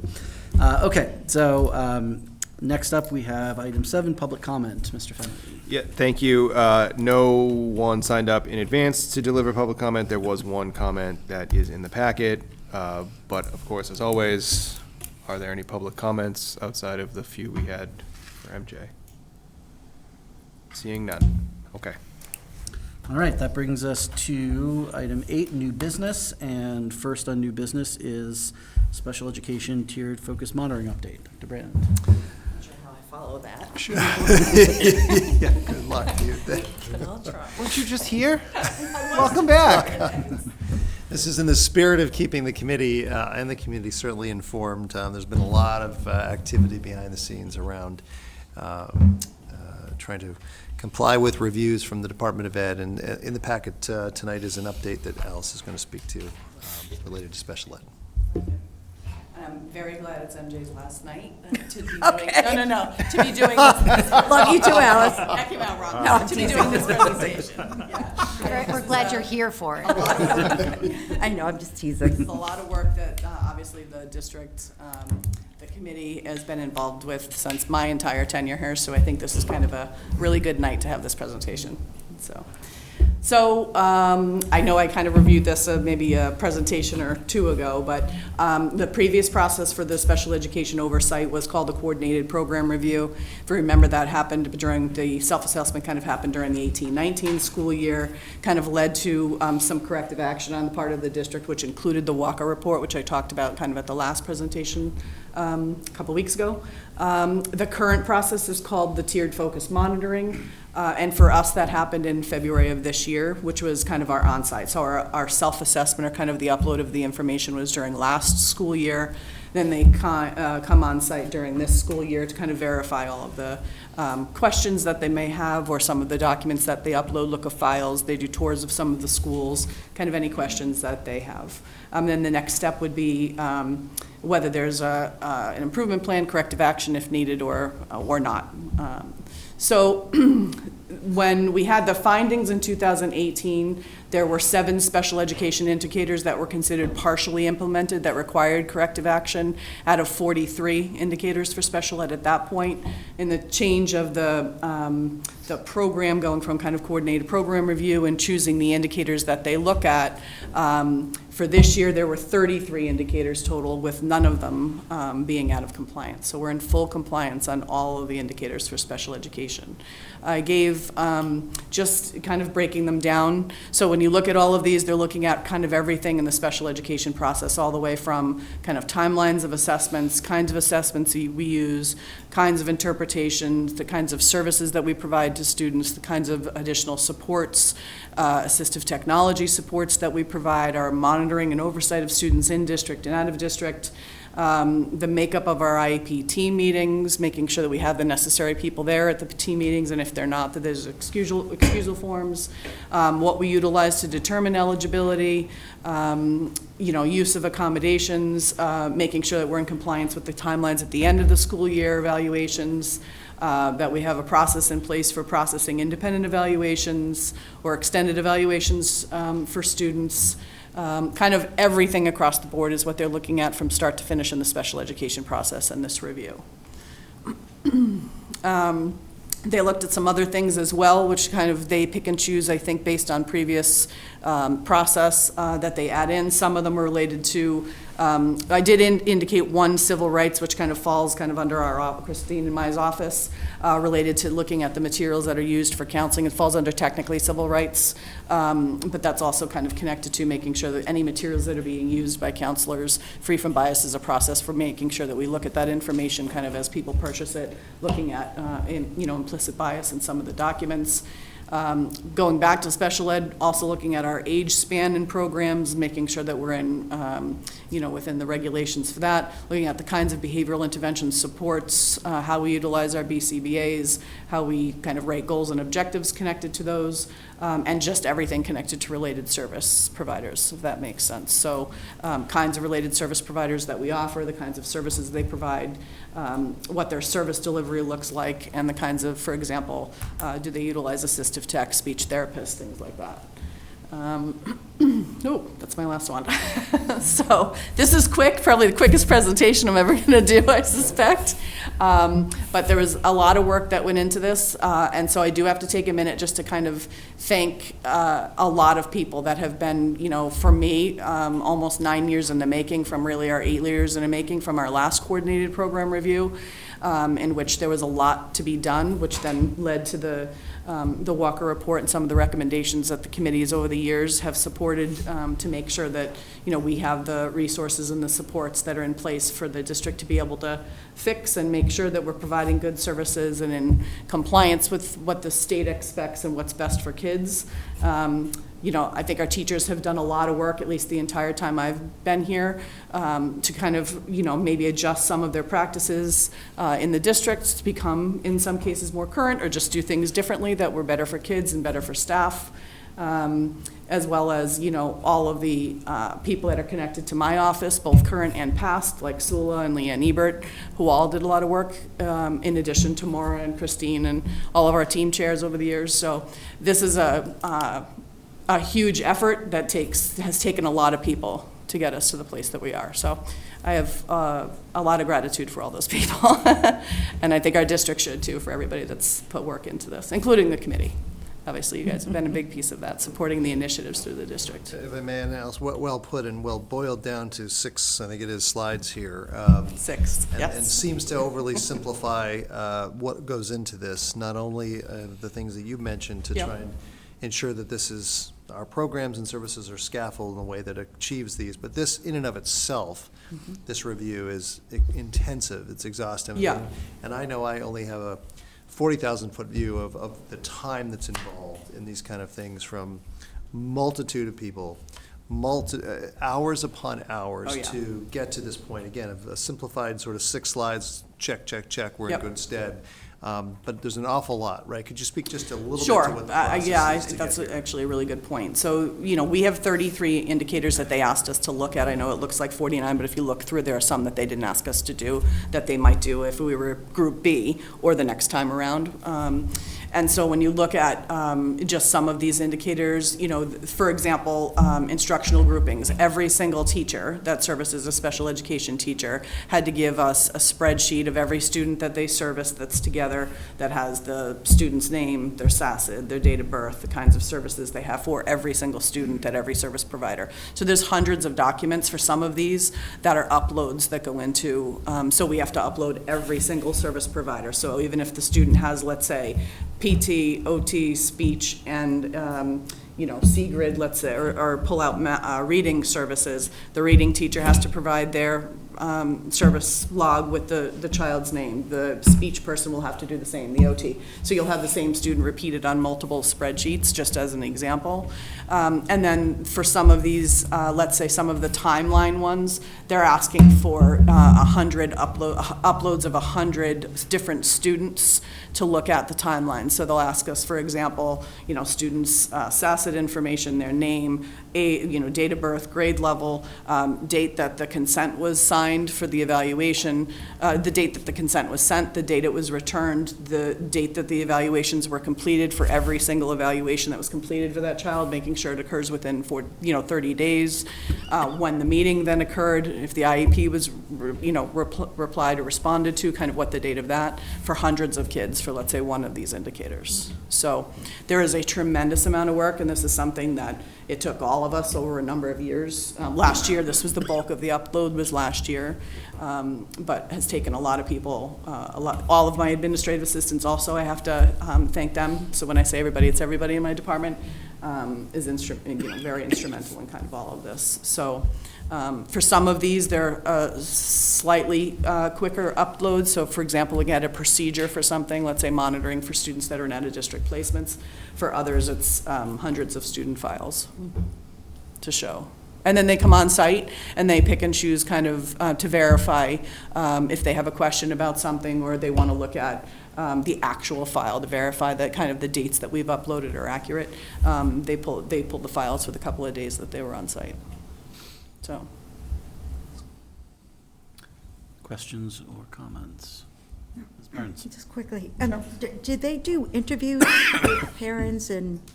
They did surveys with parents that went out. Okay. They did offer interviews, and I believe so the report we have is a draft report. Mm-hmm. I think based on my previous experience with the CPR, the final report talks about the survey feedback. They gave us that which was actually pretty good, they said, compared to most districts. And they had a couple of interviews. They send the information out directly to parents. We give them a spreadsheet of every single eligible special education student in the district's parents' information. Contact information comes directly from Aspen, gets sent to them. They sent that out in, I believe, mid-January. Okay. And I believe they only had under 5 people that responded that wanted to do interviews. And it went out multiple times. I don't have any access to that. That goes out directly from the state. We did talk to CPAC about it. Every single time we're at CPAC, so that people are aware that survey went out directly from DESE. And I believe it was mid-January, right around there, that they sent it out. Yep. Okay. So they always offer that. Yep. The one thing they didn't do this time around was they didn't do large groups of staff, which they did the last time around. So they did a couple of focused interviews. They wanted to do interview with the high school principal and some.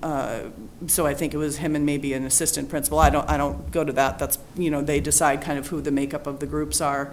They met with the team chairs. They met with Maura and I, and then they met with myself, Glenn, Christine Elliott at the end. So they did less in-person interviews than they have done previously. Interesting. Yeah. That's good. Well, I think it's the process has changed a bit, so they may do more of that next time potentially. Very good. Thank you. Sure.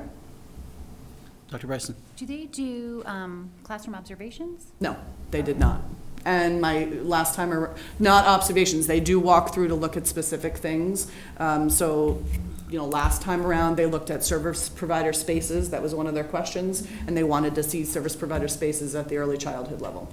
So sometimes they'll narrow it down to a school. Sometimes they'll narrow it down to a level, and then we can kind of pick, or maybe they want to see more than one. So that was the last coordinated program review. This time they wanted to look at some of the special ed spaces that might have a timeout space in it. Oh, interesting. Yeah, so it's the only walk-through classroom And so that they did this time. And I don't know, so I don't really understand. So if they're full compliance, but we don't know necessarily that services are being implemented properly in classrooms because of this. Like, this is something else. How do we know that? I guess, or are they saying because they've done all these things that they know that's happening? Does that make sense? You meaning that an individual general education teacher or a service provider is implementing? Right, so a child who's in an inclusion classroom, and so through this, it's like, okay, we're all good, but do we know we're all good in all of those spaces, or would that not be done here? And there's other ways to do that, I guess. Right, I'm just I think wondering. they're looking at it from the lens of what is the district offering and providing. It's difficult for them to come in on an individual level and say whether or not but they're looking at everything from progress reports that are linked to IEP goals and objectives, looking at whether or not kids are making progress, whether the district then reconvenes if they are or not, right? Mm-hmm. They're not going in and doing observations to see if, a student's IEP is necessarily being implemented, though, no. Yeah. Okay. And so how does that happen? Does that happen? Well, I think it happens between myself and the building administrators, making sure that, kids are getting the services. All the building administrators have service delivery schedules from all of their service providers. They also all have all of the grids, so to speak, for every student, right? So they all have copies of who's on whose caseload and for how much amount of time. Every month, all of the service providers provide us a list of what they've provided for services to a student. It's called a caseload caseload register, so to speak, to ensure that that's happening. I mean, the administrators are in classrooms a lot. Our team chairs are also in classrooms a lot. To see what's happening with students. You know, I think also whenever there's ever a question, we make sure that we are asking those questions of the staff, and when necessary, having to do observations to make sure that things are happening exactly how they should be. There is an inherent level of trust that people are being professional and doing what they need to do. Sure, absolutely. sure. Yep. I think whenever there's a question about that, we make sure that we are following up on that. You know, accountability for us is making sure that they're clear about what's, you know, they're making sure that they have the documents, they know what the services are that they're supposed to be providing to a student, making sure that they then are providing those registers for students that they did provide services to during the course of the month. Which is our accountability for the state, making sure we have copies of those. And then I think, you know, from the building level principal point of view is making sure that, and they, I think, do a really good job with this, knowing who's servicing what students and ensuring that that's happening. Thank you. Sure. Mr. Turner. So first of all, thank you. Sure. It's always very good to see this sort of progress and you know, getting back a report that you've resolved the issues. In terms of the review process itself and the mechanics of what you went through and what you just described in terms of the amount of time and effort, is there a way we could be capturing all of this information that people are recording through the course of the year differently so that the next time through we have this review process, it's a lot easier and simpler. It's already in the right form, in the right format, however they need it, so that it's obviously never going to be just push a button, but they make their selections, they make their requests, and the information is a lot more accessible much more quickly without the level of effort this time. So there's a couple of things. Well, so we have some of this data, right, automatically, because we have a database system that provides both a student management database system, but an IEP management database system. So some of that we can pull out. I think one of the challenges is that the process changes every time we do it. So when we did this 8 years ago, there were different indicators. We also are responsible for using the DESE identified forms. So even if we had it in one place, we would still have to enter it into their system. And not all, some are forms, they're not just a spreadsheet upload, so you have to enter the information into the form, if that makes sense, right? Type it, push enter, move to the next field. You can't cut and paste it. Some are just uploads of spreadsheets, some are not. And not always, so for example, some of the indicators that they looked at last time around when it was called the Coordinated Program Review, they did not look at this time around, and vice versa. And so we have a lot of this information, like I have lists of assistive technology, I have the out-of-district programs, I have our program monitoring stuff. It becomes, and the students are then not the same either, if that makes sense. So if I created a list of students from even 6 months ago or a month ago, it may not be the same, never mind, it was 4 or 5 years ago. So we're a little beholden to kind of the format that they want us to use, if that makes sense. Completely, Yeah. and that's part of why I was asking the question is, Yep. if they had something that they could, that was a little bit more common, a little bit more Yeah. prescriptive, it would be helpful coming from DESE if they, you know, could help us help them. They could do that for circuit breaker, that would be great. I'll get right on that. Thank you. I wasn't looking your direction at all there, David. Don't worry. Yeah, That would okay. be great. That would be great if they That could would be kind of, you know. great. So some we have, some is just a matter of upload, kind of, you Yeah. know, pulling it together, downloading with the help of also IT to download it into these kind of larger spreadsheets of information, but Yeah. some, I mean, and the reason I'm asking is Yep.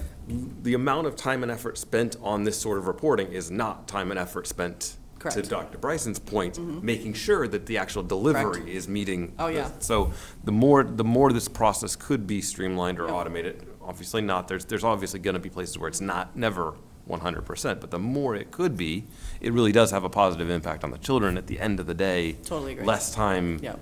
doing It's data. thousands of hours, like, honestly, if you looked at just last Yeah. year alone, between leading into last year, because some of it we know is coming last year, and then kind of, you know, pulling files amongst, not just me, amongst a lot of people, when you had totaled it all up. Thank you. Yeah. Is there any reason to think that the results would have been at all different if we had been assigned Group B indicators rather than Group A? I don't think so. I mean, I think that we're in good shape. I really wasn't, and you never know when kind of people, what they see when they look. But we have done a tremendous amount of work, I feel like, kind of across all areas. So even some of the Group B indicators that are looking more at kind of civil rights things related to, let's say, restraint or timeout or things like that. We've done a lot of work, and the committee has too, in terms of policies and kind of implementing those policies. The special education process stuff, while you can certainly find, I'm not saying we're 100% perfect, you pull a file, there will be a mistake on a date or something like that in a student's file. But from a 30,000-foot view, I think everybody in the district has done a tremendous amount of work to get us into compliance with numbers, get us into compliance of the makeup of IEP teams, the decisions that are being made, create some consistency around all of that, create consistency around service delivery. So I wasn't, probably as I'm also a little older in this process than I was when I first took it over the first time, wasn't as worried this time around necessarily. I wouldn't say that, no, we'd be all set, but I think we'd be okay. Yeah. I mean, they're looking at some other things, but I think we are in a place where we have processes and procedures that are written for a lot of those things. And the benefit of having that is that there's consistency with the way people do everything from, if unfortunately we have to have a student that's restrained, what the policy and procedures are regarding that, what the paperwork expectation is. So it really isn't any different from school to school, and in terms of the IEP process as well. I think it's consistent. Mr. Samaha. Yeah, again, thank you. I was just going to say it must be validating, to sort of see this progress. And I know, and sort of to what Mr. Turner's point there was, it seems like sometimes this stuff can just be like a lot of paperwork, and sometimes it seems like paperwork for paperwork's sake, and that's all of education involves that.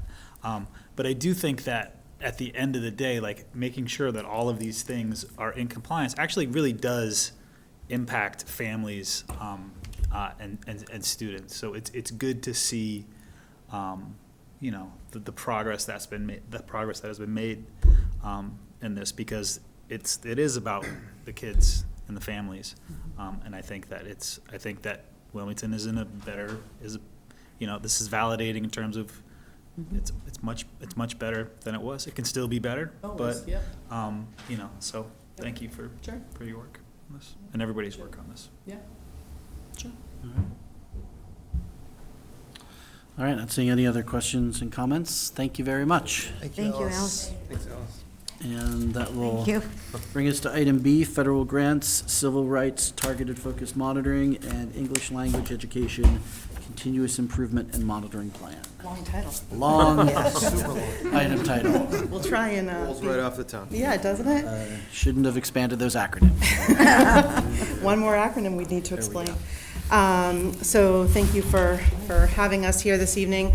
Before we jump in to the presentation that we're going to do, I do want to just briefly talk a little bit about the federal grant audit. So as you just heard about the tiered focus monitoring, which looked at special education and civil rights, and when you heard about the Group A and Group B, so it's every 3 years we're on one of those cycles. And 3 years ago when I first arrived, well, a little longer than that, but we were doing that Group B, which was heavy on the civil rights and different special ed, and so now we switched it, but we'll be back there before long.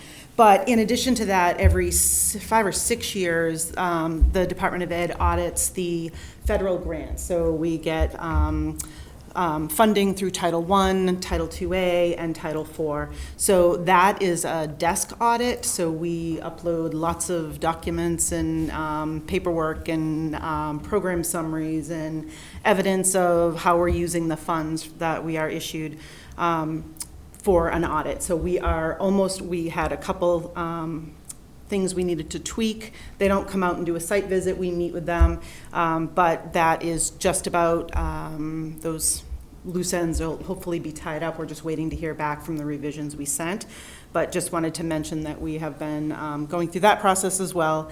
And what Alice spoke about for civil rights, she showed one indicator that was in full compliance, but I think in my memo, I mentioned that there were 2 others, and those 2 other civil rights indicators actually overlap with the Office of Language Acquisition, OLA, targeted and focused monitoring that we've been also going through. So I wanted to first take the opportunity to introduce Colleen Billings to you. So Colleen is our ESL CTL, so our curriculum team leader for our ESL department, and she joined us at the start of the school year, and we are very, very fortunate to have her. And she walked in right at the onset of, oh, by the way, we submitted a whole bunch of stuff, but you have to submit a whole lot more this summer for the self-assessment. Welcome to Wilmington, and we're doing an audit. So she worked tirelessly, can't say that, all summer, trying to get the paperwork together and try to find files and recreate things and figure out not only like where do I put my coat, but how do I do the rest of this work. And then I would add that we had staffing changes as well. This department is 3 staff members, and all 3 of them are new this year. So Colleen came on in July, we had another teacher come in September, and then somebody else transition out, so we rehired in November, December. So we have fantastic staff in this department, so I am very excited, and everybody is working really hard to get things in line.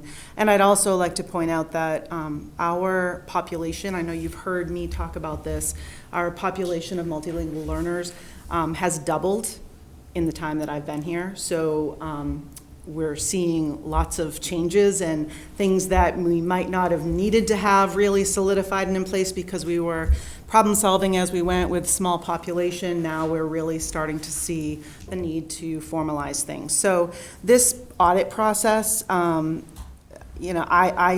see this as a really great opportunity for us to, like you were saying, Stephen, that or maybe Jay, I forget who said it, but basically it's really good for the, it's good to have these, all these pieces in place to make sure we're doing what we need to do for our students. So I look at this audit as an opportunity for us to really self-assess and say, all right, here's where we need to grow, and I take it as a sense of urgency to really solve some of these problems. So with that, we'll highlight the initial findings for the audit, and I will also mention that so many of these things, we were uploading over the summer, but we've already instituted a lot of change, so I want to point out what we've already done and what we're planning to do as we go through it.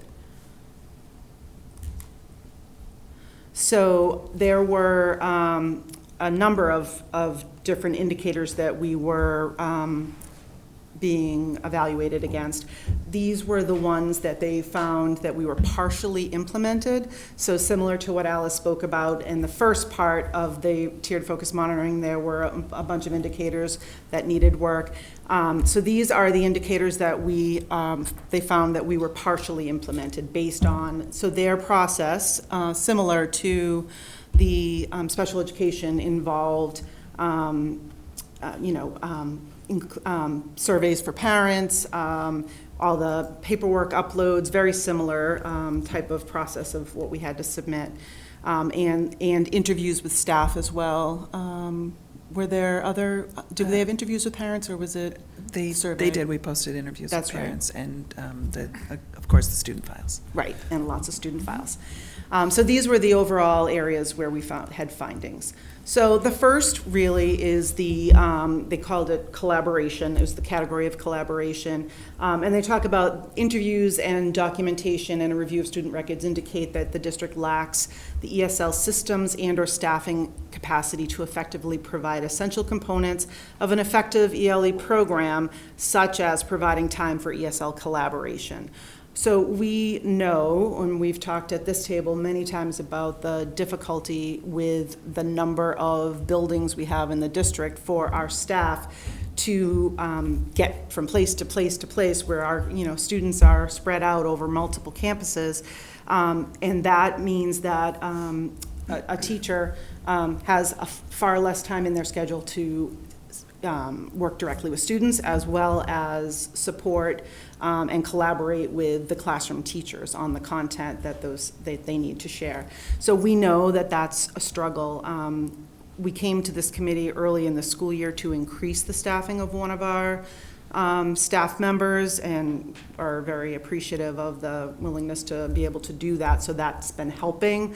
But this audit shows basically that we just don't have that capacity and that time to be able to really do that well. So we need to really get creative and come up with some solutions. You want to talk about what we're doing? So, yeah, so I'm really glad to be here. Thank you very much for having me here, and I'm glad to talk about English language education. The collaboration that I've experienced with administrators early childhood all the way through 12th grade has been fabulous. And so we have been really mindful about strategic planning. We've developed guidance, and it isn't just like a draft of a document. We've sort of massaged it and asked questions and edited. And so we're really working hard to be able to plan our placement, to be able to place students mindfully so that we can deliver that ESL instruction as effectively as we can with the staffing that we have, which by the way is fabulous. Just a shout out to the ESL teachers. We're really lucky to have them. And so the collaboration time is really important because there's two components to SEI, the sheltered content instruction as well as the ESL, and we do want to make sure that we are aligned with curriculum standards as well as WIDA standards. And so we are looking to have a little bit more collaboration time in the schedule among the ESL teachers and the classroom teachers. We know that it's not currently in the budget moving forward for next year to add any additional staffing. It was a part of the SOA plan that I proposed for FY26 to consider that for the following school year. So we do realize that we will need to get as creative as possible for next year and we're working, we've met with principals, we'll be doing on the next CIT day, we'll be doing our class placement and scheduling. So, we're really looking to streamline and be as efficient as possible. So hoping that we can think outside the box for next year around that collaboration piece. Grading was the next piece. So this one was based on the review. They determined at the secondary level, they said that we had two different separate grading systems, one for English learners at developing levels of English proficiency and one for non-English learners. So basically, to sum it up, it was that the students who are at the secondary level who are level 1 to proficiency level were, according to our handbook and our protocols, were given a pass-fail if they were just learning the language at those levels, where our English speakers are graded on a typical grading scale. So you want to talk a little bit about that piece of it? So we did meet at the secondary curriculum team leader meeting and discussed the concern, and we are looking to develop a group that will take a closer look at this and develop a plan. We're talking about very small numbers, though. I just wanted to emphasize that. These are students that are new to English. So currently, all of our students are receiving grades with the same grading policy as every other student as their peers in the secondary level. We also want to provide professional development so that we can revisit some of those SEI strategies that includes planning instruction as well as assessment.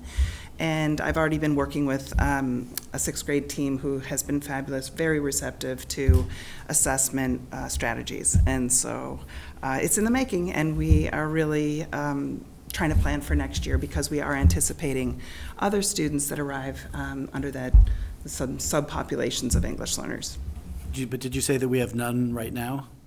We have just just a few students that are new to English on the secondary level, but we have no brand newcomers. We did have a few this year, but they have moved out of district.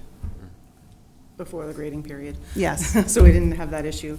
And I think that's also part of the growing pains. Like, we hadn't typically seen newcomers at the secondary level because our numbers were so small. If we were getting newcomers, it seems like they were younger moving into the district. So we weren't necessarily experiencing that, or at least in my time, in my conversations with Susan McDonald, we didn't have that as a big issue in the past, so.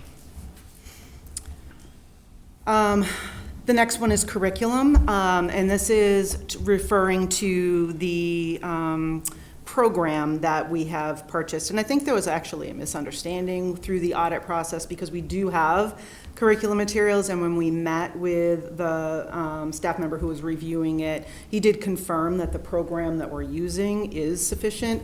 We just need to get additional levels and more materials, because right now we are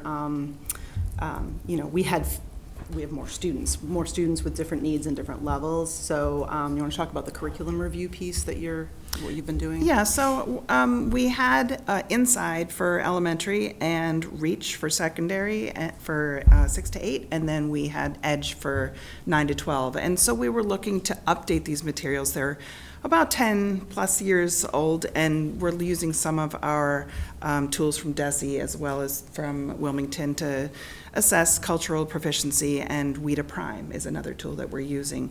And we're still looking at National Geographic. We are reviewing materials for kindergarten as well. So that's called Reach for the Stars, and then elementary we have Reach Higher, so it's kind of an updated version of the former Reach program. And then we're looking at both Time Zones and LIFT, which are also National Geographic materials. And what we like, and what DESE seemed to like, is the correlation with WIDA standards as well as with Common Core state standards. So standards connected to both WIDA standards as well as content standards. And so that review is still underway. We're talking with the representatives and gathering a little bit more information so that we can make an informed decision on that. And we did budget last year, so we have the funds now to make those purchases for this school year, at the end of this school year, so that we'll have them ready to roll for the start of the new school year for students as well. Could you explain a little bit what WIDA is, in case for people who don't know? So WIDA is a consortium of states, and it's a platform for instruction, standards and instruction for teaching and providing units of instruction, as well as professional development and assessment for English learners. So Massachusetts is a member of the WIDA consortium. The next finding was related to parent involvement. So this was basically around translation and communication with families. And it says, even though the policies are in place to provide parents with documents in their requested language, these policies are often not known or followed by staff members. The discussions indicate that the school does not always provide language assistance to parents. So in the past, because our numbers were small, she was sort of a one-man show, one-woman show, managing the translation process, and she was handling a lot of that. With our numbers doubling, and when Colleen came on, we worked over the summer to come up with a better plan to really sort of bring that translation to the building level, so that each building administrator had accounts and access to our translation. So we are purchased Lexikey, a company helps us do some translation at that time, and had done. Sue was really overseeing a lot of that. There was a system in place where people would request translation documents to be translated, but we really wanted to decentralize that and really create more capacity at each building to handle that. You saw in the budget process this fall and winter as well, a substantial increase in those lines, as well as each school having its own line where that budget used to lie specifically in the ESL department, and it really needs to be in each building. So we've already made that change. Can talk about some of the other process piece? Yeah, so we've had extensive time and energy spent towards being able to effectively communicate with our parents in a language that they can understand. So one of the things that we initially did was to develop procedures for a request for translation. So anybody in the district can send a ticket, so it's a Google form, and they can send that form to me, as well as, and a copy automatically goes to the principal, so the principal knows that somebody in their building has requested a translation. And there's translation and interpretation. So the translation is the written documents, and the interpretation is the oral language. And so we have, I've kind of met with different groups of staff members, such as the nurses, the counselors. I went to the Wildwood during one of the CIT days, and we have a professional development module on communicating effectively with families. So this is one thing that I'm really proud of, that we have really come together to share this responsibility for being able to effectively communicate with parents. And it really does need to be a shared responsibility in every building, in every aspect of the public schools. So we have a list that's getting longer and longer of people who have access to setting up interpretation for Lexikey. And since the beginning of the year, those requests have been fewer and fewer to me, and that says, and when we look at Lexikey, we know that they're booking interpreters for parent conferences and for other meetings and events. And so that's a really positive thing, that this has now become more commonplace. And I think it just takes time for those practices to come into the classroom practice. So when they interviewed some of the teachers, it was like we were still in the process of kind of filtering out the requests, and really those procedures that we now have that are pretty easy to follow. And we also have little icons in Aspen, so that right away a teacher knows who their students are that will need interpretation. We purchased the Lexmark translation assistant, which I used today. Had field trip forms translated into Spanish and Portuguese, and what used to take me hours now took less than 5 minutes. And there were 10 pages. It's like a copier machine that you can literally scan a PDF in, and it gives you the translation. But you can also do it as a cloud-based, but it was an amazing purchase. It's magical. Worth every penny. And literally, some of the translations that we would normally send out, like for handbooks and documents, could cost $1,000 for a document to be translated. And so a couple translations, this machine is paid for. So it's certainly well worth it, and very beneficial for our process. Can I ask a question about that? Is there any I don't know, recourse maybe for if the translations prove to be inaccurate? I don't know if there's recourse. I think that we know that certain languages are easier to translate this way, but the PDF one we said was a better option for there were certain languages that were trickier. So we are looking to reach out to parents, because this is still a new practice, and we've just had all of our report cards translated, and we'd like to follow up with a survey to parents to ask about the effectiveness, because now we have 2 different report cards that have gone out in the home languages. One was translated little by little using the Google Translate app, and this one was used during with Lexmark the past quarter, and we would like to know from parents if the translation has improved. And it's something that's kind of in progress. The translation will be as good as what's inputted, so there is a way to make the language a little bit more translatable, and that goes for all forms, not just report cards, but field trip forms. I had one field trip was 5 forms today, and so and we had to go back and forth a little bit because it won't do a scanned PDF. But Lexmark brags about the quality of the translation, and so we would love to be able to push back a little bit to help them improve the accuracy of the translation if we can. But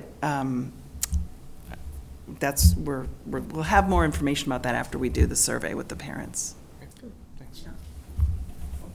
And then I already mentioned the increased budget, but the S'mores account is the newsletter that you see, the district newsletter going out from central office. We've purchased that for the entire district, so every teacher can use that same format, which allows for easy translation for families. parent notification. This is specifically about, we're required to send out letters to families when they register their students. So this, when a new student moved into the district, an English learner or multilingual learner in the middle of the year or whenever, we would certainly send out that information right away. What we realized was we were not sending things out within 10 days of when we register for pre-K and K, because that comes in now. And we're I think in our, from what I know from before, is those children are not in school yet, so we were sending things out at the beginning of the school year. So that was a finding. So we have a process in place that we've established since then.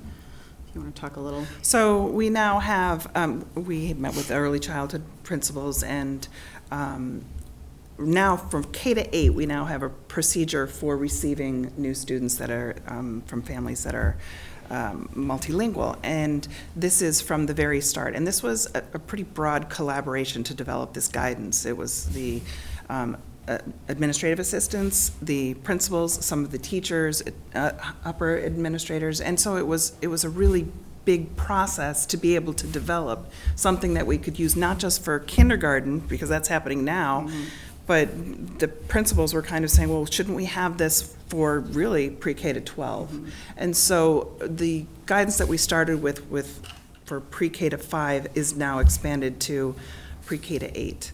And so that will account not just for the students that are coming in now, but the students that will come in over the summer, as well as all of the other students pre-K to 8 that will come in throughout the year, because we do have multilingual learners that come all year round. And so that process will streamline what we do in the schools, make sure that we have our parent notifications. So there's 2 parent notifications. One is a 10-day form that has to go out within 10 days of registration.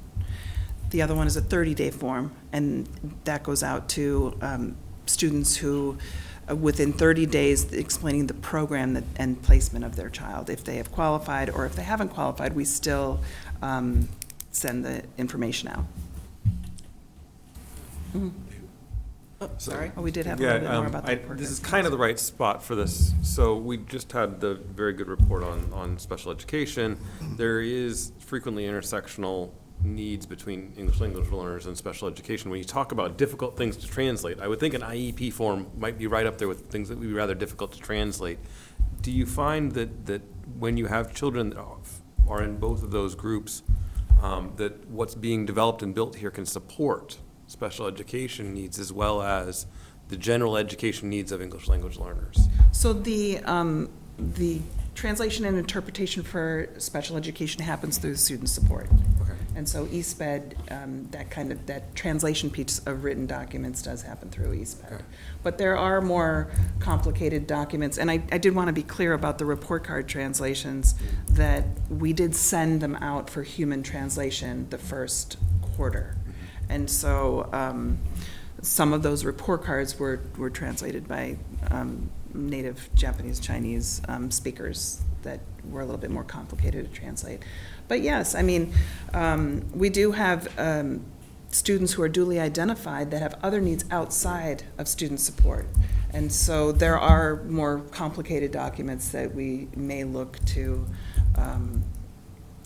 or interpretation to have either a human be an interpreter, which we have through Lexicate, and that's a practice that we have already established. But also for those translations, we may want to take a closer look at what's the Lexmark translation assistant is producing. And Colleen's also doing quite a bit of professional development with teachers. I gotta post those for you. With opportunities for teachers after school to, on different tools that they can use really quick and easy, ways to translate and really to enhance communication with families. Right, so for informal messages, we want to make sure that teachers can feel free to be able to translate some informal messages on their own in a language that's comprehensible. And we've also had 4 videos that teachers can now watch on their own if they can't attend the translating techniques module that we have for after school. So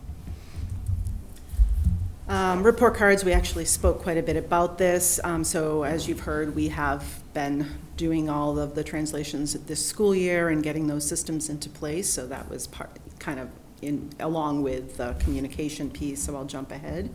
And then ELE 14 was licensure. So based on their review, they identified that most, but not all, core academic teachers assigned to students had the SEI endorsement. So we have done an audit of all of our staff in there to determine who has the SEI endorsement and who does not. We have found that there are 4 people, we thought there were 4. There's actually only 3 now without it, one who has it, it's idle, so we're working to figure out the status of why it's idle. And those teachers that do not have it, what we've learned is these were hires during the pandemic who were many hired on provisional licenses. So it was a situation where, it's part of our hiring process normally to ensure that everybody that comes on board has the endorsement, but because of that, I think that's how that happened. So those folks will be notified, indicating that they need to get that endorsement ASAP. And we're expected to provide an update to the department around that process and where we are with that. So we're in, I think, better shape than I initially thought when I saw the findings. I kind of got a lump in my throat, but I think we're moving in the right direction there. And we also gave teachers a vehicle for getting the endorsement. We have professional development offerings, and the principals have been really great about getting that information to the teachers. So it's not just, well, how do I get the endorsement, but we're offering a route to get that through either Matsal or DESE that are both offering the full course. I seem to recall that we used to have SEI trainers within the district. Mrs. McDonald was our trainer. She was certified to train, so we ran multiple cohorts year after year after year, and all of our staff went through it. The staff that we had at the time, I don't know that there was anybody that didn't have it, because I will say the folks that are non-certified right now are not. They've all been hired since the pandemic, so we weren't teaching that course. So they all came on after Sue ran that course. So, but there was an announcement when the district decided we were done offering that, that this was your last chance to get it to anybody, and a lot of people did jump in and get it that last round. All right, and can you briefly explain what SEI means? Sure. Well, do you like to? Sure. It's Sheltered English Immersion, and it is our English language education program. And there are other types of programs throughout the state and throughout the country that, like transitional bilingual education or dual language programs, where you have 2 groups of students, one's learning English, one's learning the other language, maybe Spanish or Portuguese, and they together learn each other's language. Sheltered English Immersion has 2 components to it. One is direct English language instruction, that's ESL. And then the other component is SCI, which is sheltered content instruction. And that's what all of the content teachers are responsible for, and that was the endorsement course. So those content teachers took the endorsement course. ESL is its own subject matter, so it's instruction as opposed to the support service. So I just wanted to make that clear that DESE's been great at disseminating that guidance for ESL and the definition of ESL. Definitely did it more justice than I would have. And so just to wrap up, we have the continuous improvement and monitoring plan that we've submitted to the Department of Ed. It's going through the approval process, but we already have received notification that it was initially approved. The action plan has 4 different benchmark dates where we have to submit evidence. The person from DESE that we met with literally drafted a plan this cycle around and said, instead of districts trying to guess what it is that we want you to do, we are giving you sort of a sample, and then you can tweak it and customize it and personalize it. So that's what we have done. And at these different benchmarks, we have to submit a variety of different pieces of evidence, the first one being May 29th. So we are well on our way and have a lot of that ready to roll for that first 1 month submission. So by next, I anticipate all of this will be completed much faster than this timeline, but everything will be completed by February of 2025. Happy to take any additional questions. Ms. Burns? Just a quick question. So we have no one to train in the SEI piece?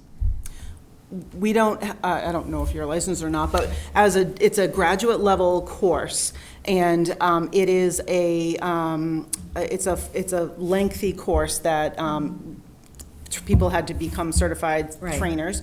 And so I think the district made the decision years ago that we got all of our teachers trained. It was a financial expense and time commitment on the district's part, and then it was the requirement, anybody going through a teacher preparation program has to come out with it, so any new hires would have it. Already have it. So we made the assumption that that would be a requirement of hiring coming forward, and that we wouldn't provide it as, it's a requirement of people for their license. So that, I think the district made the decision that it would be each individual employee's responsibility to seek out that. But there's no Wilmington University around the hours in order to keep that licensure? Oh, there's definitely that. So I have offered okay. the SEI course through Okay. Merrimack College. It's a Okay. 3-credit course, okay. college course, which participants can choose to take for credit through Fitchburg State or Merrimack College or some of the other places that offer it. We haven't really discussed my offering the course here in Wilmington. But as far as the 15 PDPs for license renewal, once people have that, that's what Colleen's offering, all these modules after school and all these different areas. Yeah. All right, because that's what, Right. because So that the was part 15 of the investment with regards to, I know when it first came into education, into districts, it was, having someone who could train the teachers would be a lot more cost-effective and time-efficient to get everybody on board. And so that was, at that time, that was the last I recall of the training in pods and cycles to get everyone up, just certification. So that's why and I think it's an important thing to keep honing in, because even, just as we know that the languages that we're now seeing, some of them I've never heard before, and I'm sure, I'm not alone in that, but I just think that the diversity, and I just think it's helpful to keep those skill sets honed. And the different workshops that Colleen's offering, I think, are really important, because so many of these teachers took this initial course so long ago, and they didn't have English learners in their classrooms at the time. We were such a low incident district that they might have had one come through or here and there. But now it's becoming more prevalent, so that they're like signing up for different things, wanting to kind of brush up on those different skills. So Yeah, I have teachers reaching out to me all the time asking for strategies, resources, techniques, and they've been really great. I mean, I get emails all the time. What I take away is that Wilmington teachers really want their students, all of their students, to be successful. And so there is a really high level of interest from early child all the way through 12th grade. I've had sit-downs with teachers just to talk about students and what they can do to support them. I think that's vital. I think that's that ongoing conversation. Mr. Turner? Point of clarification, I may have missed this. When the teachers need to maintain their licensure and they need to do the minimum number of hours to do so, is there a requirement that a portion of that has to be related to SEI? Or is it encouraged? I mean, no, they need 15 hours over a 5-year cycle to maintain their SEI endorsement. Okay, cool, thank you. So yes, the answer to the question is yes. Thank yes. you. Okay. Yeah. Very helpful. Has to be all SEI. Questions or comments? All right, thank you very much. Very much. Thank you. Nice to meet you.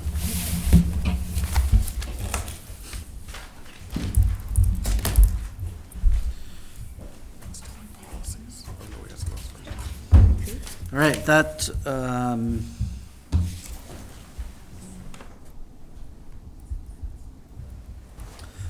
so I am wondering, given some of the lateness of the hour, if maybe we want to jump over the retreat discussion. I don't I'll just say yes. anticipate that. If there's no objection, I think maybe we can postpone that. D. The D. the retreat discussion. Sure. It doesn't seem very super pressing. Why is it on people's agendas? I think we can bump that to the next meeting. Famous last words. We'll see us next week. All right, and then that brings us to policies for first reading. So we have a number of policies here. And I don't know if the policy committee wants to kind of walk us through these. I think that it's just, sorry, may I? Yes, please, Dr. I think it's just the track changes that you can see here. I don't think anything is, unless there's something you'd like to discuss. The only thing I think we probably need to discuss, MJ, retirement of facilities. Actually, the retirement facilities is actually an existing policy. The naming of school facilities, we really revamped that language to be more reflective of MASC, and we also created a new aspect to that policy for procedures piece as a guidance with regards to interested parties. Thank you. And then there is a new addition that to our policy handbook that does not exist yet, that I think with the retirement facilities and the naming of school facilities, it's the permanent memorials on school property is what I'm offering. That is new language that I kind of pulled from other school committees around the country because I didn't see anything. And the MASC language was really minimal, but I thought having, again, guidance with regards to direction and the rationale should it present itself, I think, be most helpful. And so that's, those are the three policies I think I'm most. So I think that if we could just move, unless anyone has an issue. Let's go through them and just see if anyone has Okay. anything that they'd like to discuss about them or any additions. So we'll just kind of work through them. So any comments on policy H? Like it. Policy HA. HF. I do want to point out a couple of things in HF.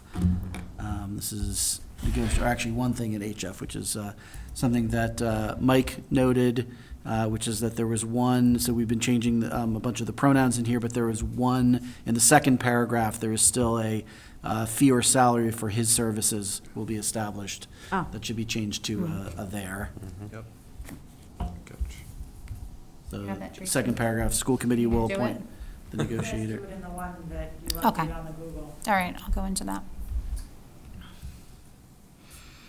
But I think that was the only comment for HF. Anything else there? And then, what do we have next? EEA-EC, student conduct on school buses.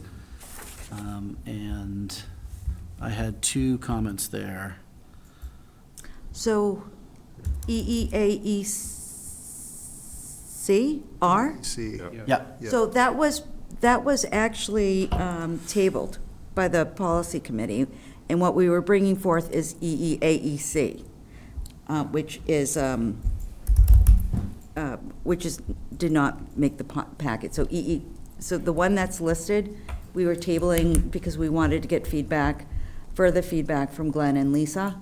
Okay, so should we skip this for Yeah, now? and then we can And then we'll bring it back. that back to a later meeting? All right, so we'll skip over that. Any comments on DD? Funding proposals and applications. Thank you, Policy Subcommittee, for doing that one. IB, any other additional comments on IB? IC/ICA, school year calendar. Any, Mr. Turner? Just a question, the first point, at least 185 days, that counts for the provision of snow days, or that counts for, okay. That's what I thought, I just. Yes. Yeah, school committees are required to produce a calendar that puts the 5 school potential snow days in. Okay.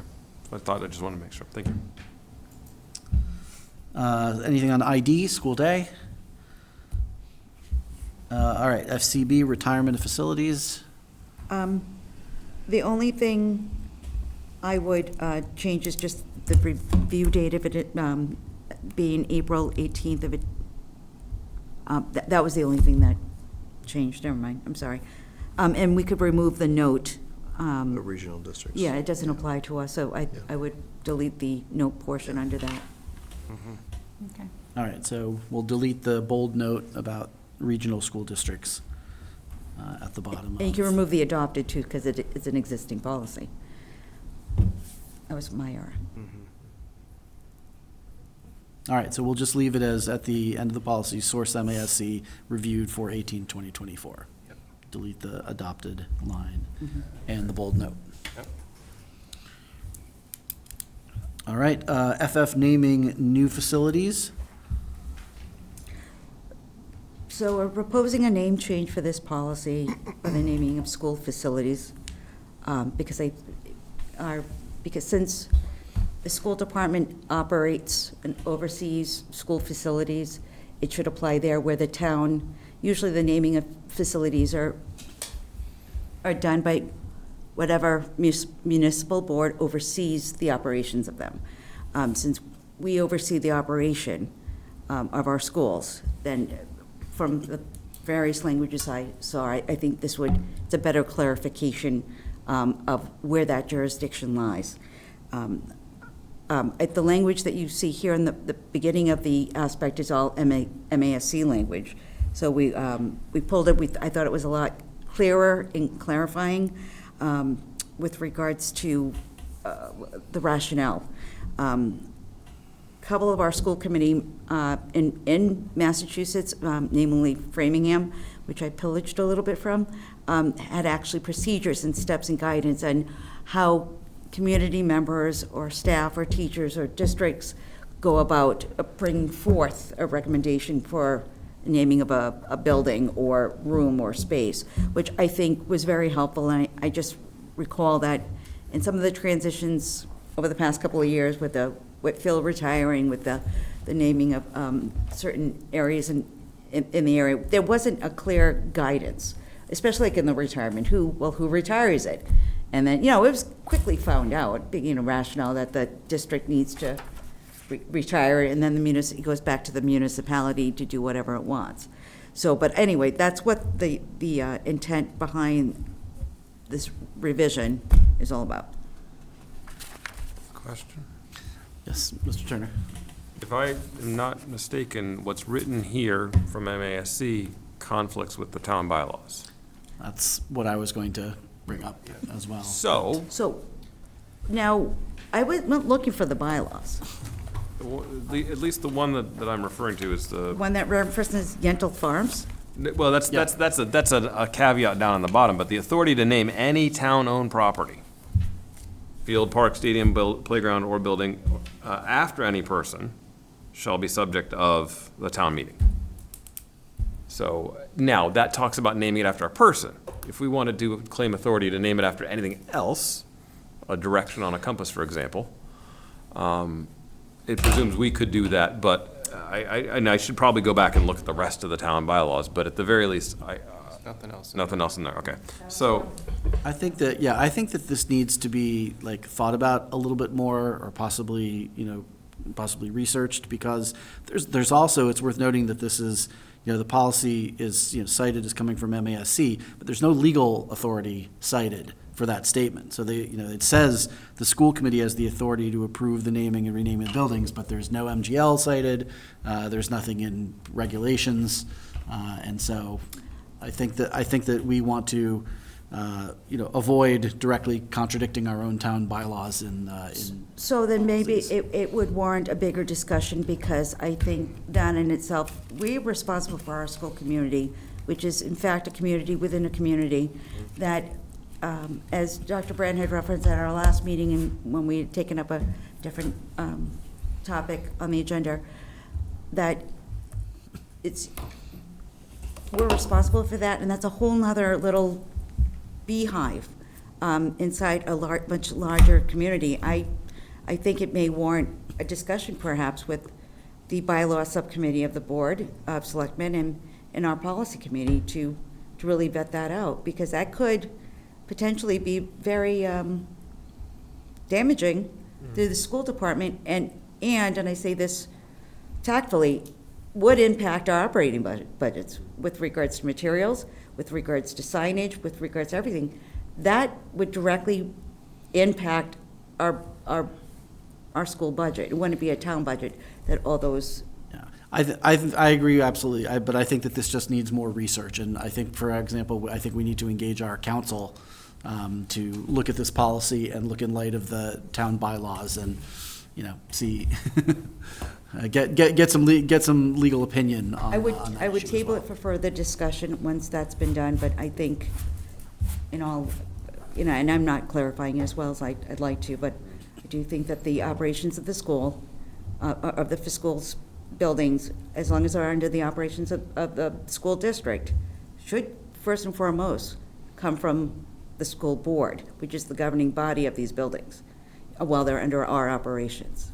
So it's just, I say that as a point of, to open the discussion. So, do we Yeah, need a Mr. Chair. motion to put that one back to the subcommittee and then Yeah, I not to mean- come to second read, or? I think so. Yeah, I think that we should pull that back and refer that back to the subcommittee. Yeah. And it didn't really, it didn't go through the subcommittee totally, it was the two of us, but Okay. this was sort of done after that meeting, and you weren't there, so it really does need to kind of be vetted a tiny bit more, but. So moved. But the feedback is great, though. It's All right, so we have a it's motion from Mr. Turner to refer that policy to the policy subcommittee, second by Mr. Samaha. All in favor? Sure. All right, and that's unanimous. Do we want to include the new one, FFA, as part of that if we're talking broadly about naming buildings? Like, this is separate but sort of Yes. together. Yeah. Yeah, actually, I think I would agree with that as well. That's fine. that- So moved. But wait, no. Sorry, Okay. Sorry. Unmoved for now.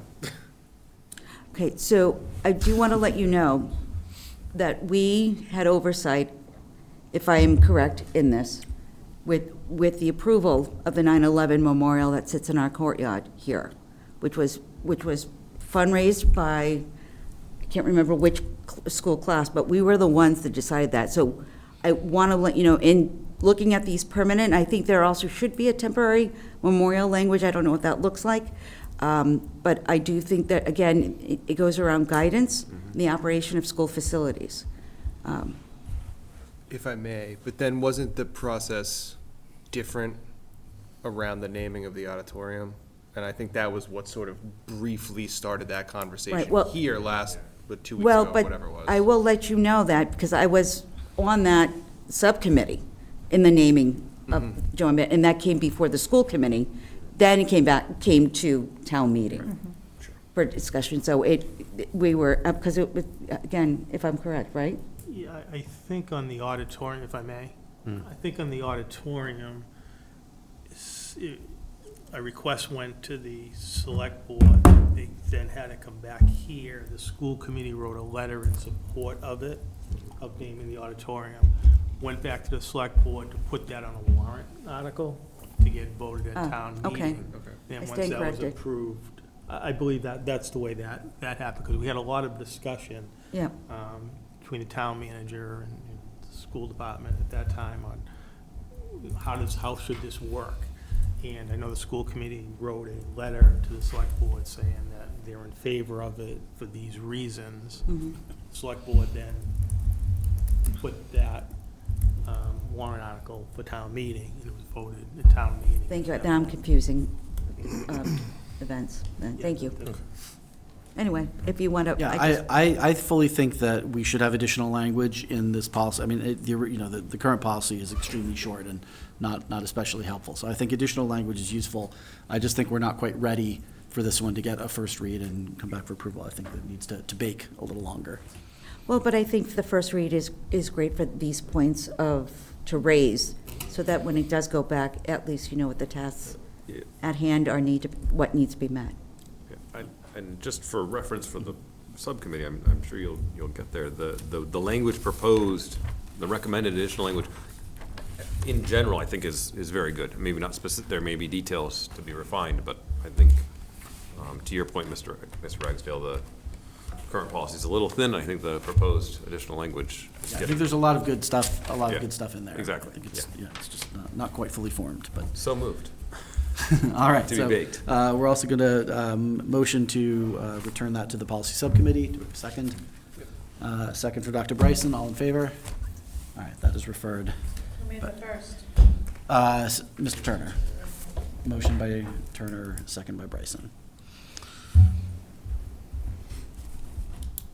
Okay, that brings us to old business, item 9, which is very brief item. That is not wanting to come up on my computer for some reason. Is there, so we have a recommended motion, but before that, is there any further discussion? Mr. Turner? One point of reference, the Finance Committee has made their recommendation on this particular warrant article to disapprove as well. Yes. So. Yep, that is correct.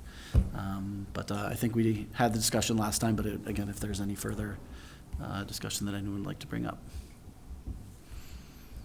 All right, then I would be looking for someone to make the recommended motion. For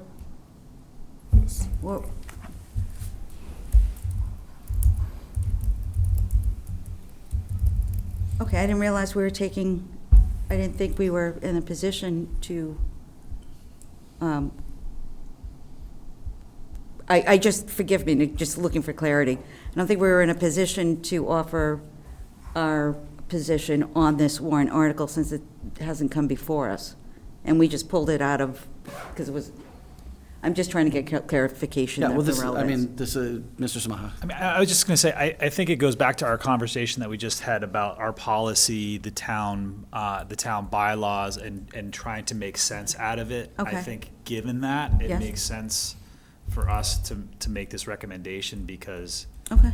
before we get into the world of naming school, we want to make sure everything is in line.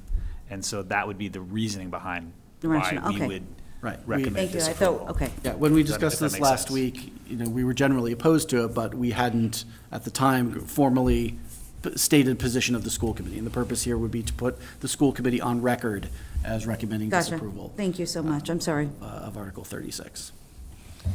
So if we're looking for someone to make the recommended motion, Ms. Burns? So moved?